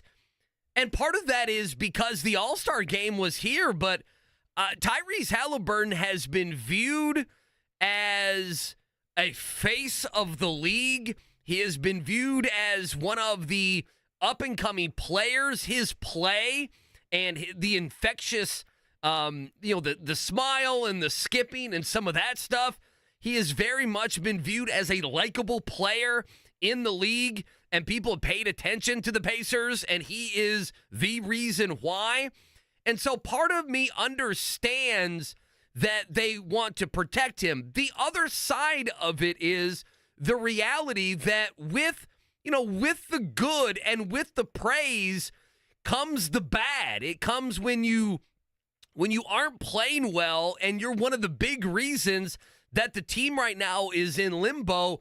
It's just, those questions and those conversations, KB, they come with the territory when you're a superstar. When you're a superstar and you're the leader of a team, I'm sorry, and you get all the praise, you got to be able to get some of the kickback as well. And again, this team has been... Look, why do you think Rick feels the need just to I don't know. Totally ignore... I mean, we have Rick on every Tuesday. There are times where he certainly gives answers that he clearly he has no real interest in giving, but I can't recall a time we've asked about an individual player this season. Yeah, he's wanted just to move on and not even answer it. And good or bad. Right. I mean, we've asked about Matherin's ups and downs. Sure. We've asked about, whatever. Other guys that have had... Jarris Walker. Walker, over and over. Ben Shepherd, the good... Okay, so what is it? What is it tomorrow then, after they have a day to get away from it, a day for a guy like Rick Carlisle to clear his head? I mean, we got to ask about Tyrese Haliburton tomorrow. Again, it would be silly. The reality is here that he is their engine. He is their star. He is the infectious attitude when he's making shots and making passes and running the team and skipping up and down the floor that gets everybody going. They were a darling of the NBA in the first half of the season, and he was a big reason why. Hell, even the All-Star weekend, he had, 10 threes in that game, did he not? He was one of the big-time players. We walked away saying, Greg Doyle said if it weren't for Damian Lillard being a pig, he would have won the NBA All-Star MVP that weekend. So, to me... Like, we can't ignore it. We can't. He's not 100%, but to act like his struggling matters more than other guys struggling on this team. Well, and other guys are struggling on this team. And I guess that's the question. Is he not 100%? Like, those are some of the follow-ups I feel like that have to be asked, because Tyrese Haliburton has played 49 games this season, Andy. His 47th, 48th, and 49th best shooting nights of the year have all occurred in the last week. I know. Something is off. If you watch him, the clean looks that he has created for himself, or just in general the Pacers' ball movement has created, they are not there right now. When he comes to the bench, you don't need a psychiatrist to read body language here. It's dejection from him. It's immediate head into the lap. It is, sits right next to Jenny Bouchek, and, usually James Johnson's on the other side, and it's like you're just afraid to almost say something to him in that immediacy. Something is off. And again, part of it, I thought you described very well. He is such a jovial presence with this play on the floor. Jovial, that's a good word. That's what he is. Off of it. And for that not to be there right now, how can you ignore it? It's just he played 36 minutes last night, though. Right, the minutes restriction hasn't been there. He played 34 against the Pelicans, 32 against Toronto. He didn't play a lot against New Orleans on Friday. He played 23, but that was a blowout. They're down 30 points. And they had didn't have the back-to-back. Was that last Sunday, Monday? Yeah, it was Dallas-Toronto? It was last Sunday, Monday. And Dallas was by the way, Dallas was a great win. And he was good against Detroit and Dallas. Dallas, he played 31, and then on that Monday, he played 32 against Toronto. And again, there are just tangible things, Andy, that I point to. Of last night, Haliburton was inbounding the ball and got whistled for a 5-second call. I wrote, unbelievable. I'm like, whoa. When's that ever happened? And like, again, Buckner was surprised by it on and the that was broadcast. after like a stoppage in play. Right. I don't know if it was an outright timeout, but like it's not like you had a quick inbounds and whatever. You weren't, totally set. There were a couple other moments I'm trying to think of that just in the, like, he missed a layup at one point in the fourth quarter. It's just off right now.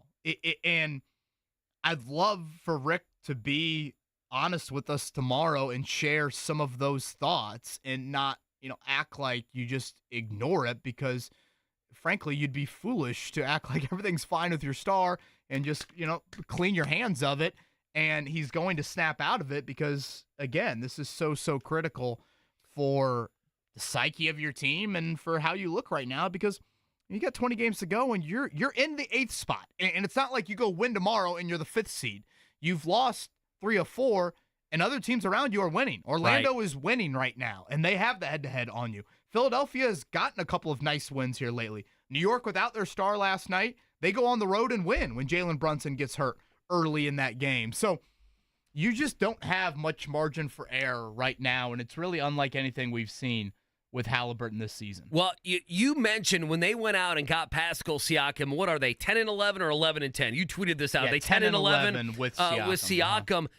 It's I know they moved some first-round picks, and we can get to Buddy Hield here in a second, but when they got Siakam, it wasn't like, okay, we're gonna keep the expectations the same or we're going to lower them. That's how I feel about Haliburton. Like, he can be good, he can be fine, but we are used to him being great, and the overriding formula for this team to be really, really good, we know is for Tyrese Haliburton to be great. I know a lot of people want to look at the Buddy Hield situation, and I'm still kind of stuck on that. I don't think it's something like he misses Buddy Hield, perhaps on the floor at times with spacing. And I was told that Tyrese signed off on the deal. Yeah, this is not something that he was... And Buddy wanted to leave the team. Correct. So it's not like it was the mean old... I guess here's my point. It's not like it was the mean old Pacers, okay? And, Chad Buchanan saying, no, we gotta get Buddy Hield out of here. We got to get draft capital for Buddy Hield. Buddy wanted to leave. And they were never going to pay Buddy Hield $25 million to be a fringe starter on their team. That was never going to happen. I say this with a smile. I'm not terrified, but you know what I mean, because we got to ask him very early tomorrow in the interview. Maybe not question 1 or 2, but it's got to be very early about Haliburton. Is there a lingering issue? How are teams guarding him differently? Who needs to step up around him? But what does he need to do? You mentioned his body language when he gets to the bench. Have you had a conversation about that as well? All of these things are out there. If not, they're going to end up being the 8th seed, KB. I mean, that's what they're going to end up being right now if they keep playing the way they are. And Andy, I'm also fascinated, like, just to get into the mind of Rick Carlisle as a coach on how he handles Haliburton. I'm not of the belief that you treat all your players the same. First off, I think everyone is wired differently. So that would just be idiotic to all of a sudden act like whatever. And they're not the same. Miles Turner's psyche is the same as Jarris Walker's psyche or something like that. And they're not the same. Yeah, they're not the same. No. So let's just live in reality. But the tone, and in this case, the refusal to really answer the questions is very different from Rick Carlisle than how he's handled some of the other individual questions we've asked this season. So, again, I don't know if he'll answer this at all. Probably not. But I'm just curious about the why. Like, why are you choosing to take this route with Haliburton? Is this how you feel like, whatever, he's best coach? Because in a way, that might be it. Yeah. When you hear those answers, it's a little bit of coddling in that you aren't publicly saying anything. And who knows, maybe behind closed doors, it's sounding differently. But I'll use Haliburton's words himself. I believe it was after the Toronto game. Yeah, I think it was a Toronto game. Because he closed really well against, was it New Orleans he closed really well against? Oh, goodness. Or was it Dallas? No, I think it was New Orleans the first game Orleans, around. when he hit the step back three, CJ McCollum hit the three to cut it to 3. Remember, he hadn't played great up until that point. Right. And he had a couple passes. And then he had the assist to Siakam. So he closed really well. I think I had made the baseball analogy on the morning after that show. I said, hey, for 6 innings, he gave up a handful of runs. But then if you want to continue the baseball analogy, he was Mariano Rivera closing it out. So he wasn't a great starter, but he finished it off. But he used the phrase, I'm a struggle bus now in that post-game presser. So he is addressing it. He's being honest, yet the coach is not. So I'm not holding my breath on how it's going to go tomorrow with Carlisle, but we wouldn't be doing our jobs if we didn't ask I'm holding my breath with the dump button. Well, I think it's important. Listen, Rick coming on the air has been good this season for everybody. I mean, obviously it's been good for us, but it's, in I the think fan. fans have genuinely appreciated listening to it. I agree. I think it's been good as the fan support here, and people have just been really excited about this team. And even, I think something you mentioned in the 7 o'clock hour, even when they have had their losing or they have had some struggles, I probably have come in here and said, well, I'm worried now. And you've been a little bit less than that. And now I feel like you might be a little bit more worried than I am, or we're about the same. It's the most worried I've been all season. But regardless, Rick has come on, and I have always felt like, no matter the question, that for the most part, he's given a good, honest answer, has he not? I would agree. And a lot of times, it's been an insightful answer. Okay, here's why you're thinking like this, or this player's being like this. I mean, there's been 3 instances, KB, where he's come on the air and he's told us, I'm going to make a change to the starting lineup. I mean, we've had that conversation 2 or 3 different times this season where he's told us, we're gonna change things up on the starting lineup, and he doesn't have to do that, but B, it's also showing what accountability to guys that are not Tyrese Haliburton. So I am interested. We understand that it's not just Haliburton. Like, you know what the thing that is the most surprising. And I don't think I remember him doing it at all this season. He mentioned, like, the headline writing. That, to me, is interesting. Like, that means he or someone is consuming the quote-unquote maybe bad press or negative press that they're getting. When have we ever heard Rick Carlisle allude to a newspaper headline? Right. One time this season. Great for the Indy Star. No, it's fantastic for them, but it's not something that he's done. Again, this team and here's what I think a lot of it is. Are we going Bourbon Street hangover for Haliburton? Boy. Remember, he had the leap day I've been birthday there, brother. I've been there. Yeah, on you Thursday. might be right. Not everyone can bounce back like Mark Dykton. Not everyone, Not everybody. That might be the case.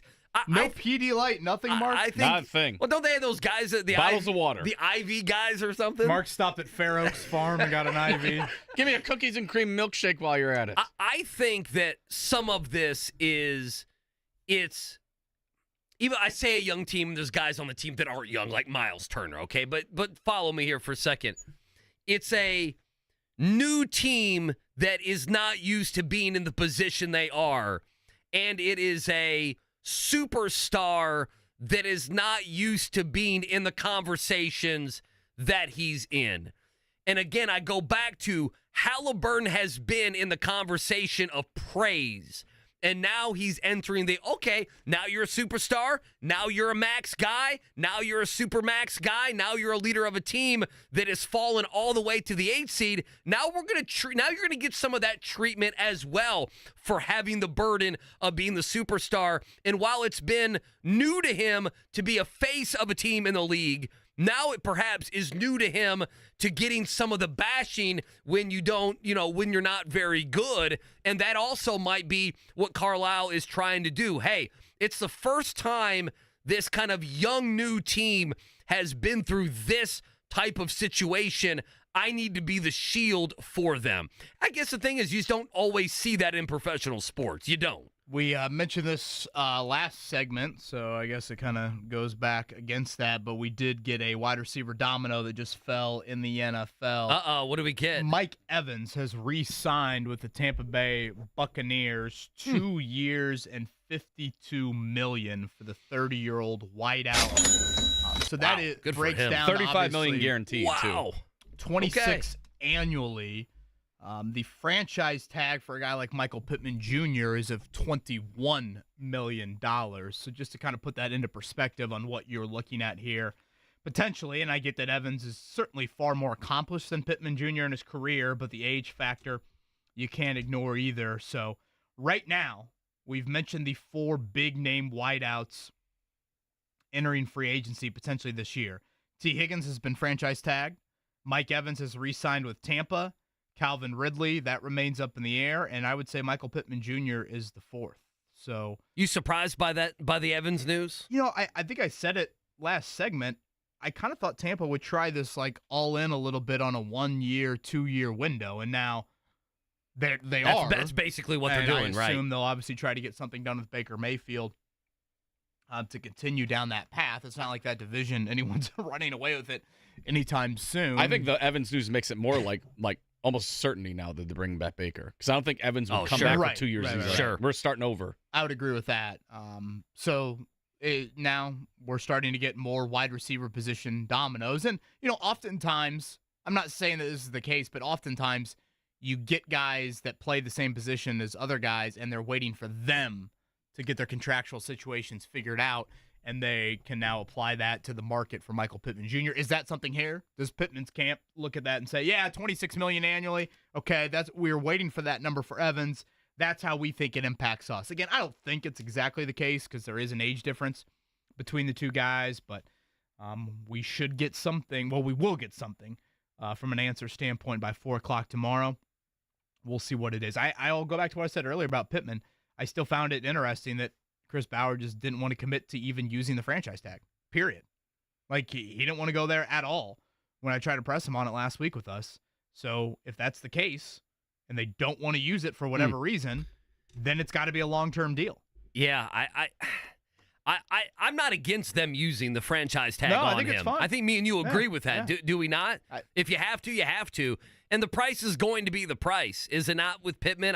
I guess here's my thing. If you get a long-term deal done, you can rip up the tag, number, and boom, there's your long-term deal that you have, and all parties are going their merry ways. So, a little bit of NFL news as we will now get to. That will probably be a busy part of today. I don't know how many of these we'll get, but we should get some more of these sorts of either re-signs or franchise tag announcements around the league because, and guys, feel free to chime in. T. Higgins is it right now, right? Officially placed the tag. Snead got it finally in Kansas City yesterday, right? Did he not? Wasn't that news official? I think it was trending. Reports, it was trending towards them.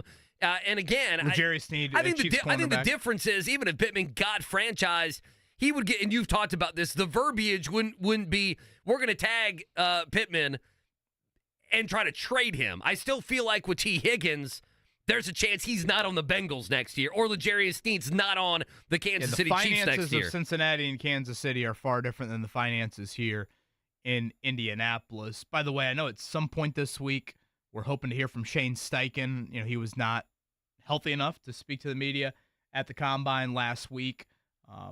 Selfishly, I'd like for that to be after the Pittman news is announced, just to see if you can get a little bit of info. When's he supposed to go with JMV too, right? Oh, yeah. Are we getting a JMV and a press conference this week from Shane Steichen? I think you're going to get a little double dip. Okay. I like that. Assuming he is I like back that. to full health. All right, in about 5 minutes, Brian Hamilton from The Athletic going to join us. He wrote an outstanding, in-depth piece on really Zach Edey's life kind of growing up, of how he found basketball. This is not the 7'4" kid that basketball was forced upon him by any means. I know a lot of times we watch Purdue broadcasts, and they're quick to mention the hockey and baseball background of Zach Edey. This is much more than that. Just some terrific stories that Brian Hamilton was able to discover about Zach Edey. So we'll certainly ask him about that. He'll share some of that with us coming up in a few. Before all of that, let's do a morning checkdown. The Morning Checkdown, brought to you by the Barbasol Horizon League Basketball Championships. March starts here at the Indiana Farmers Coliseum, March 11th and 12th. Yeah, let's stick with the Pacers, 117-105. That's your final last night in San Antonio. Pacers losers, 2 in a row now, 3 of 4 Not a good night shooting the basketball from three. Just 6 of 30. Post-game, Carlisle talked about shooting and basically all the other issues they had last night in San Antonio. We had some good looks, but shot making, is fickle, and we got beat on the boards. And defensively, we allowed them to shoot 54% and to shoot 40 from three. So I'm not gonna put it all on shooting. It's there's elements of the game defensively we needed to do a lot better that we did not. Up next for the Pacers on the road, like KB said, the schedule gets no easier in Dallas. That one tomorrow night, 8:30 tip-off. Our coverage here on the Fan beginning at 8 o'clock. They've lost 4 of 5 since the Pacers. Yeah, you're right, actually. 4 or 5, yeah. Beat them if you go back to the end of February there. And then it's back home for just that one home game with Minnesota, and then back on the road as the Pacers are in the midst of a long stretch here of road games. All right, let's go back to the weekend. Purdue clinching the Big Ten championship, at least a share of it. They'll go for the outright tomorrow night. That is at Illinois. If you remember the first matchup between these two teams, Zach Edey, just 10 points, a season low in that game. No Terrence Shannon Jr. in that game either. This is the game of the year in the Big Ten. Purdue on the road against a team that is second in the conference, Illinois, with a nice win at the Kohl Center over the weekend. But you go back to, I thought that was the Mets closer music there for a second. Zach God, Edey, Tommy, was it Timmy or Tommy the Trumpet? What was the guy's name? Timmy, right? Timmy the Trumpet. Oh, 32 and 11 for Mr. Edey Saturday it night. did sound like that. Fletcher Lawyer snapping out of it with 15 points. Big Ten title number 26 for the Boilermakers of Purdue. Good for them. Indiana winners as well yesterday, 83-78 over Maryland. Indiana now 16-13 on the season. We should also give some love to the Fighting JMVs. Indiana State winners 89-77. And I believe I saw, I'm sure he'll talk about it today, I think Rake Straw and JMV were front row. They were Jumbotron, I saw. Oh, were they? Well, I mean, of course they were Jumbotron. They had their names on restaurants down there. Did you see that? Oh, my goodness. Did they really? Yeah. Terre Haute brought it all out. I know. I mean, South Bend didn't do any of this for you when you were up there. We did not earlier feel the this same, season. But I felt at home. Okay. Well, I did not need that. There you go. I felt at home. 89-77. And again, Indiana State, we'll see what they do Thursday, Friday, and is it Thursday, Friday, Saturday, or Friday, Saturday, Sunday? Friday, Saturday, Sunday. They'll play in the middle of the day. Friday at 1 o'clock all would be their first game. Games for Arch Madness. I still think they need to win all 3. You at least need to get to the final. At least. St. Louis. Did you mention IU? I did, yes. Great second half for them. It'll be at Minnesota coming up on Wednesday. Butler halts that 5-game losing streak. Then shout out to boys sectionals. Some great theater, great drama around the area from this past weekend. Some awesome looking atmosphere as well. Again, I stumbled upon Guerin and Brebeuf on Saturday night. That is a finish. Boy, you will see, and boy, both those programs have just got to be absolutely stunned by the result. Brebeuf can't believe it's over. Evan Haywood, the Butler commit, was incredible in that one. And Guerin, without their 2 leading scorers, both have fallen out or foul out of that game. Just a heroic play there to extend it into, or to win, and now move on to the regional round. The marquee one, Fishers and Kokomo from Newcastle, coming up Saturday afternoon. That will be a sight to see. All right, speaking of sights to see, that is Zach Edey. It's been a hell of a career for him as we look ahead to Senior Day coming up this weekend. More on the upbringing of Zach Edey with Brian Hamilton of The Athletic next. Discover wants everyone to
It's the Wake Up Call with KB and Andy on 93.5 and 107.5. The Fan. Yeah, appreciate you hanging out with us on this Monday, broadcasting live from the DriveHubler.com studios. KB and Andy, Wake Up Call, another couple segments to go on this Reaction Monday. Tons of college basketball, tons of Pacers, little NFL news. Mike Evans got that 2-year deal with the Bucs. That became official about 10 minutes ago. We've talked a lot about that. All right, let's go on to the Payless Liquors hotline. Brian Hamilton joins us, senior writer there from The Athletic. Wrote a great piece last week, an in-depth piece on the growing up, if you will, of Zach Edey. Obviously played many other sports besides basketball, found basketball, loved basketball, and we see the rest is history. Brian, thank you so much. First of all, good piece, good morning. Thank you for joining us. In your reporting over the last several weeks, I know it's an easy question, but what did you learn? What did you find interesting about the story of one Zach Edey? Yeah, thanks, guys. The word unique gets overused a lot. I mean, it's supposed to mean like one of one and nothing else like it. I think this is a unique story. I think Zach Edey, for not only is he 7'4", 300 pound, 2-time National Player of the Year to be, didn't pick up a basketball till he was in high school in any serious way. Didn't really have any serious coaching and direction on it until he was a sophomore in high school. Started out wanting to be a hockey defenseman, wound up being a really good baseball player after showing up for a soccer tryout and getting plucked over by a guy who just happened to see him on the side. And by the time he's 15 years old, he's throwing like 75, 80 miles per hour as a pitcher. The path that he followed, and then you take it all back to the fact that he's from Canada, it's the path that we're not going to see this happen again. I just don't imagine there will be anything like Zach Edey ever to come across our paths again. Brian, what sparked the idea for this story? Well, just knowing that he had such a disparate background. I've written about him a few times before this. And, at this point, again, when you're talking about one of, if not the most high-profile men's basketball player in the country, what's left to be said? Well, I maybe go to Toronto and dive into what it was like for a giant human being who's 8 years old to be on skates. What's it like to ask your coach to borrow his skates and then realize that your adult coach's skates don't fit you and you're like 9 or 10 years old? What's it like to watch this dude pick up baseball from out of nowhere? Just all this stuff that we knew about Zach Edey in terms of just the various sports he played in the past. I personally just sort of wanted to dive into what that was like and just find a different way to write about a guy about whom a lot has been said already. It was outstanding, the work you did for that, and a must-read for Boiler fans, especially as we look ahead to Zach Edey's senior night coming up, or I guess senior afternoon, if you will, coming up Sunday against Wisconsin. Brian Hamilton from The Athletic joins us here on the Payless Liquors hotline. Brian, I would think the thing that maybe struck me the most, and I was reminded by reading your piece, because it explains the upbringing of Edey. Matt Painter's mentioned this prior. There is such a genuine drive to Zach Edey. Like, for 7'4", you force those people to play basketball. They don't love the game. Sometimes you question their passion and their motor. That's not the case with Edey, and I feel like in reading your piece, that was never really the case. Like, that element to him has always been there. Yeah, he's got this sort of very powerful curiosity, it seems, certainly about athletics. Anything you put in front of him, he wanted to figure out and be really good at it, right? I mean, basketball wasn't put in front of him, and literally the first time he went to an actually, intense, well-coached, well-organized basketball practice, 2 days later, he's on the front porch of his friend waiting to go again. Same thing with baseball. Wanted to figure that out immediately. Had the natural passion for hockey going way back as a kid, but it really is that. I mean, you see it at every stage that comes into something as a newbie, as a neophyte, as someone who's literally not played baseball before, someone who's like really not played basketball before. And there's this hunger for the knowledge, the questions he's asking, always inquisitive about how to do this, how to do that. Why am I doing this? Why am I doing that? And it's just unrelenting. And I guess it has to be, right? If you're starting serious basketball age 15, you better be very, very curious about how to be good if you're going to get to this level, whatever it is, 6 or 7 years later.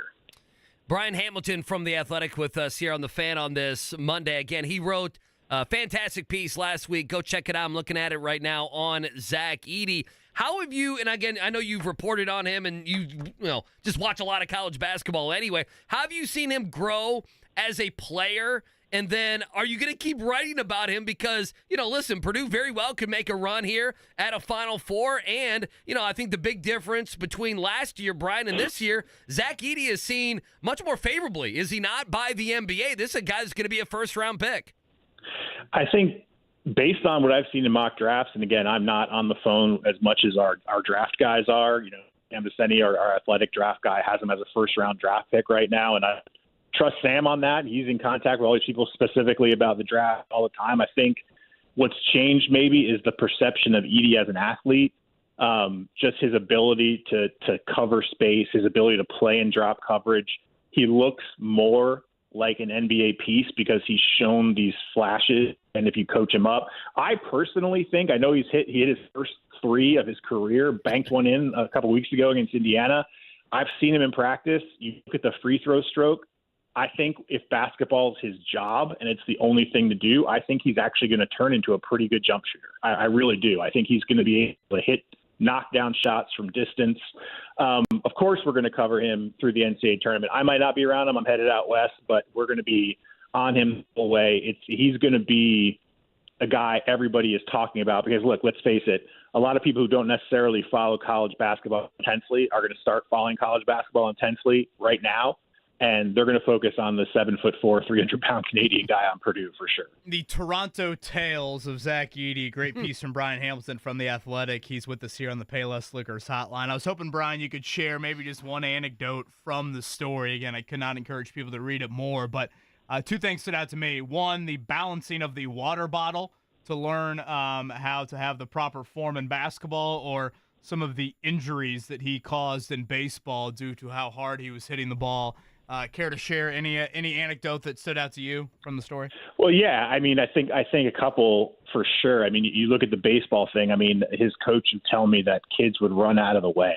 I mean, you just have to imagine this gigantic 9-10-year-old kid chopping at pitches like he's taking an axe to a wood stump. And if you were at third base or shortstop on a pretty hard youth baseball field, and we've all played on those before, they're not all this dirt in the world, a lot of rocks, a lot of debris. That ball comes at you hard, and kids would literally run out of the way just to get out of the way of the ball because they didn't want to get hurt.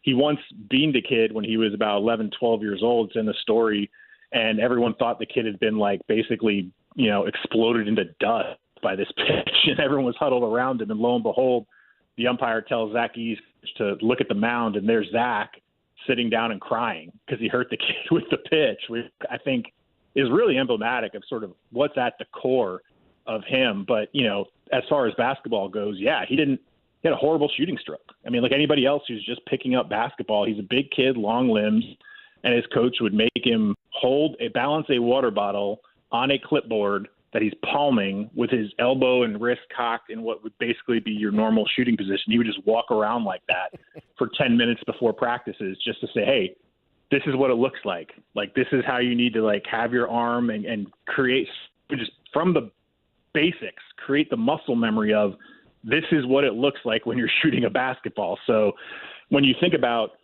15-year-old Zach Edey, sophomore in high school, literally balancing a water bottle on a clipboard to learn how to shoot. And then you fast forward to now, and he's unreal. The best player, the most valuable player in the country. Look at any number you want, win shares, production, where Purdue is at in terms of being probably one of the 3 best teams in the country right now.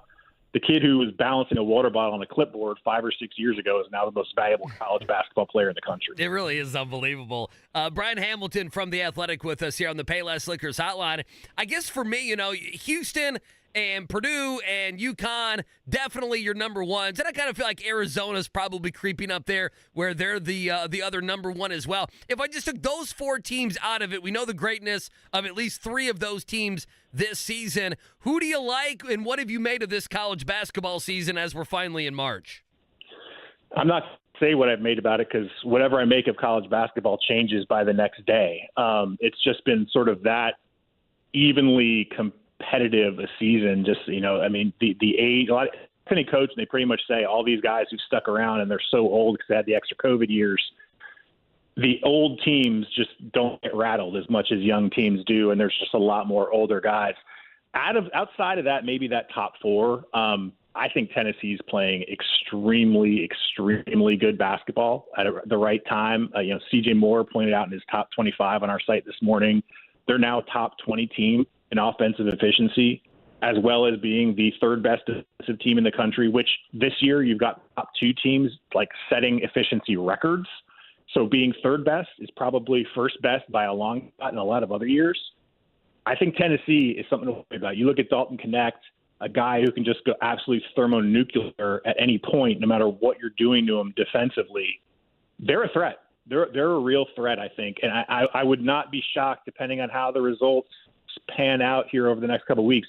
They might wind up being your 4th 1 seed. North Carolina, too, same thing. I mean, old guys, R.J. Davis, old All-American guards, a lot of depth, a lot of scoring options. Tennessee and Carolina would be my two that I'd really keep an eye on outside of this sort of Zoom top 4 right now. Brian, outstanding work on that piece. I've always been a long reader and admirer of your work. You do great job covering a variety of things, but certainly the Zach Edey piece was tremendous and resonated a lot here from a local standpoint. So congrats on that, and thank you for the time this morning. Appreciate you guys. Thank you. Brian Hamilton from The Athletic right there on the Payless Liquors hotline. Boy, I'm watching this, and I've watched it now about 13 times, this final play in this Garin Burbuff game. Now, you had not seen the clip until this morning, right? I had not. No, until you brought it up. I went immediately to Dan Wetzel's Twitter. Did you go ahead, and we should tweet that out from the show account as well. Mark, go ahead. It's such a freak show thing. This Ben Grissom for Garin, him having the wherewithal to keep the feet in bounds. I mean, the ball, it's not a clean catch by any means, and then he heaves it over the head. What an unbelievable knack for, time, score, and instinct. Well, I need to know, did he know? Did he know there was a player, or was this, hey, we understand there's final seconds here. I just got to keep this ball out of the corner. I got to keep it out of bounds. And then I think more of that, but just to not let it fumble out of bounds, to have the power to get it all the way back towards the hoop. But so that's not what I think. The kid who catches it now has all the pressure of the world on him. Well, he's got to make the damn layup after this great play. I mean, if he misses a layup, it doesn't matter. And he's the one that threw the errant pass to begin with. And he's the one that he's the one that may have lost the game. Inbounds. That's a great point. God, what a scene. Man, can you imagine being a Burbuff fan? Can you imagine being one of those kids? Well, it's a great weekend. That more important. Purdue fans, you're going to want to check out that Brian Hamilton piece, The Toronto Tales of Zach Edey. Just really, really well done. And again, when you get to year 4 of a guy's college career and you have to steal the Brian Hamilton word, the uniqueness of Zach Edey's background, we feel like we've heard everything. Right. I read that piece and I learned 30 different things I agree. that I had not yet known about Zach Edey, and cannot wait to see that scene inside of Mackey coming up on Sunday afternoon. You know what stood out the most? I didn't bring this up with Brian, but just what stood out the most to me is, this was happening, about 6 years ago, where he was just starting to learn basketball. Canada has been kind of up and coming in basketball. Oh, for sure. Right? Oh, yeah. So it's not like even 5 or 6 years ago, they were respected. I mean, Jamal Murray, Shai Gilgeous-Alexander, Andrew Wiggins, some of these guys were known people. It's not like Edey was 15 years ago where, if you thought if you thought of anyone from Canada, that's exactly right. You thought of Steve Nash. It just shows you, even though they have players, how much further they have to go. And the other thing is everybody listening has been there or has a kid who's been there or is going to be there. But when you get hit by the tall kid who's throwing the heaters in Little League baseball. Eddie Hamilton beat me. I was crying for 3 days. Was that his name, Eddie Hamilton? Oh, yeah. Eddie. Oh, my God. I know you're out there. The the stitches on the right cheek, I don't think have gone away for me. Jay Singleton for me. I remember him. Oh and my God. dad's like, Kevin, you have to catch the next inning. You got to. And I'm like, get the knee savers on me. It's scary, man. That is scary. And plus, I mean, even then it was like maybe a kid's throwing, in the 50s. But no, Edey's it seemed like it was 150 when it hit me. Edey's out there throwing 77 miles per hour. Well, not to mention it's totally just different. How he looks. Yeah, not to mention, on the mound raised it all. The kid's, whatever he was, 6 foot whatever at that age. Did you see the picture? Shout out to Sam. He messaged me yesterday of Zach Edey carrying the Big Ten trophy and the net back to his apartment. Can we not get a car maybe or get I don't know. Get a ride for him, a golf cart. A manager help him out with all that luggage that he's carrying there. So, Purdue, Illinois, tomorrow night. Peacock's got to be happy about that one. 7 o'clock tip as Purdue plays their final road game of the year. All right, we'll close it out one final time here. At Bet365, we don't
It's the Wake Up Call with KB and Andy on 93.5 and 107.5. The Fan.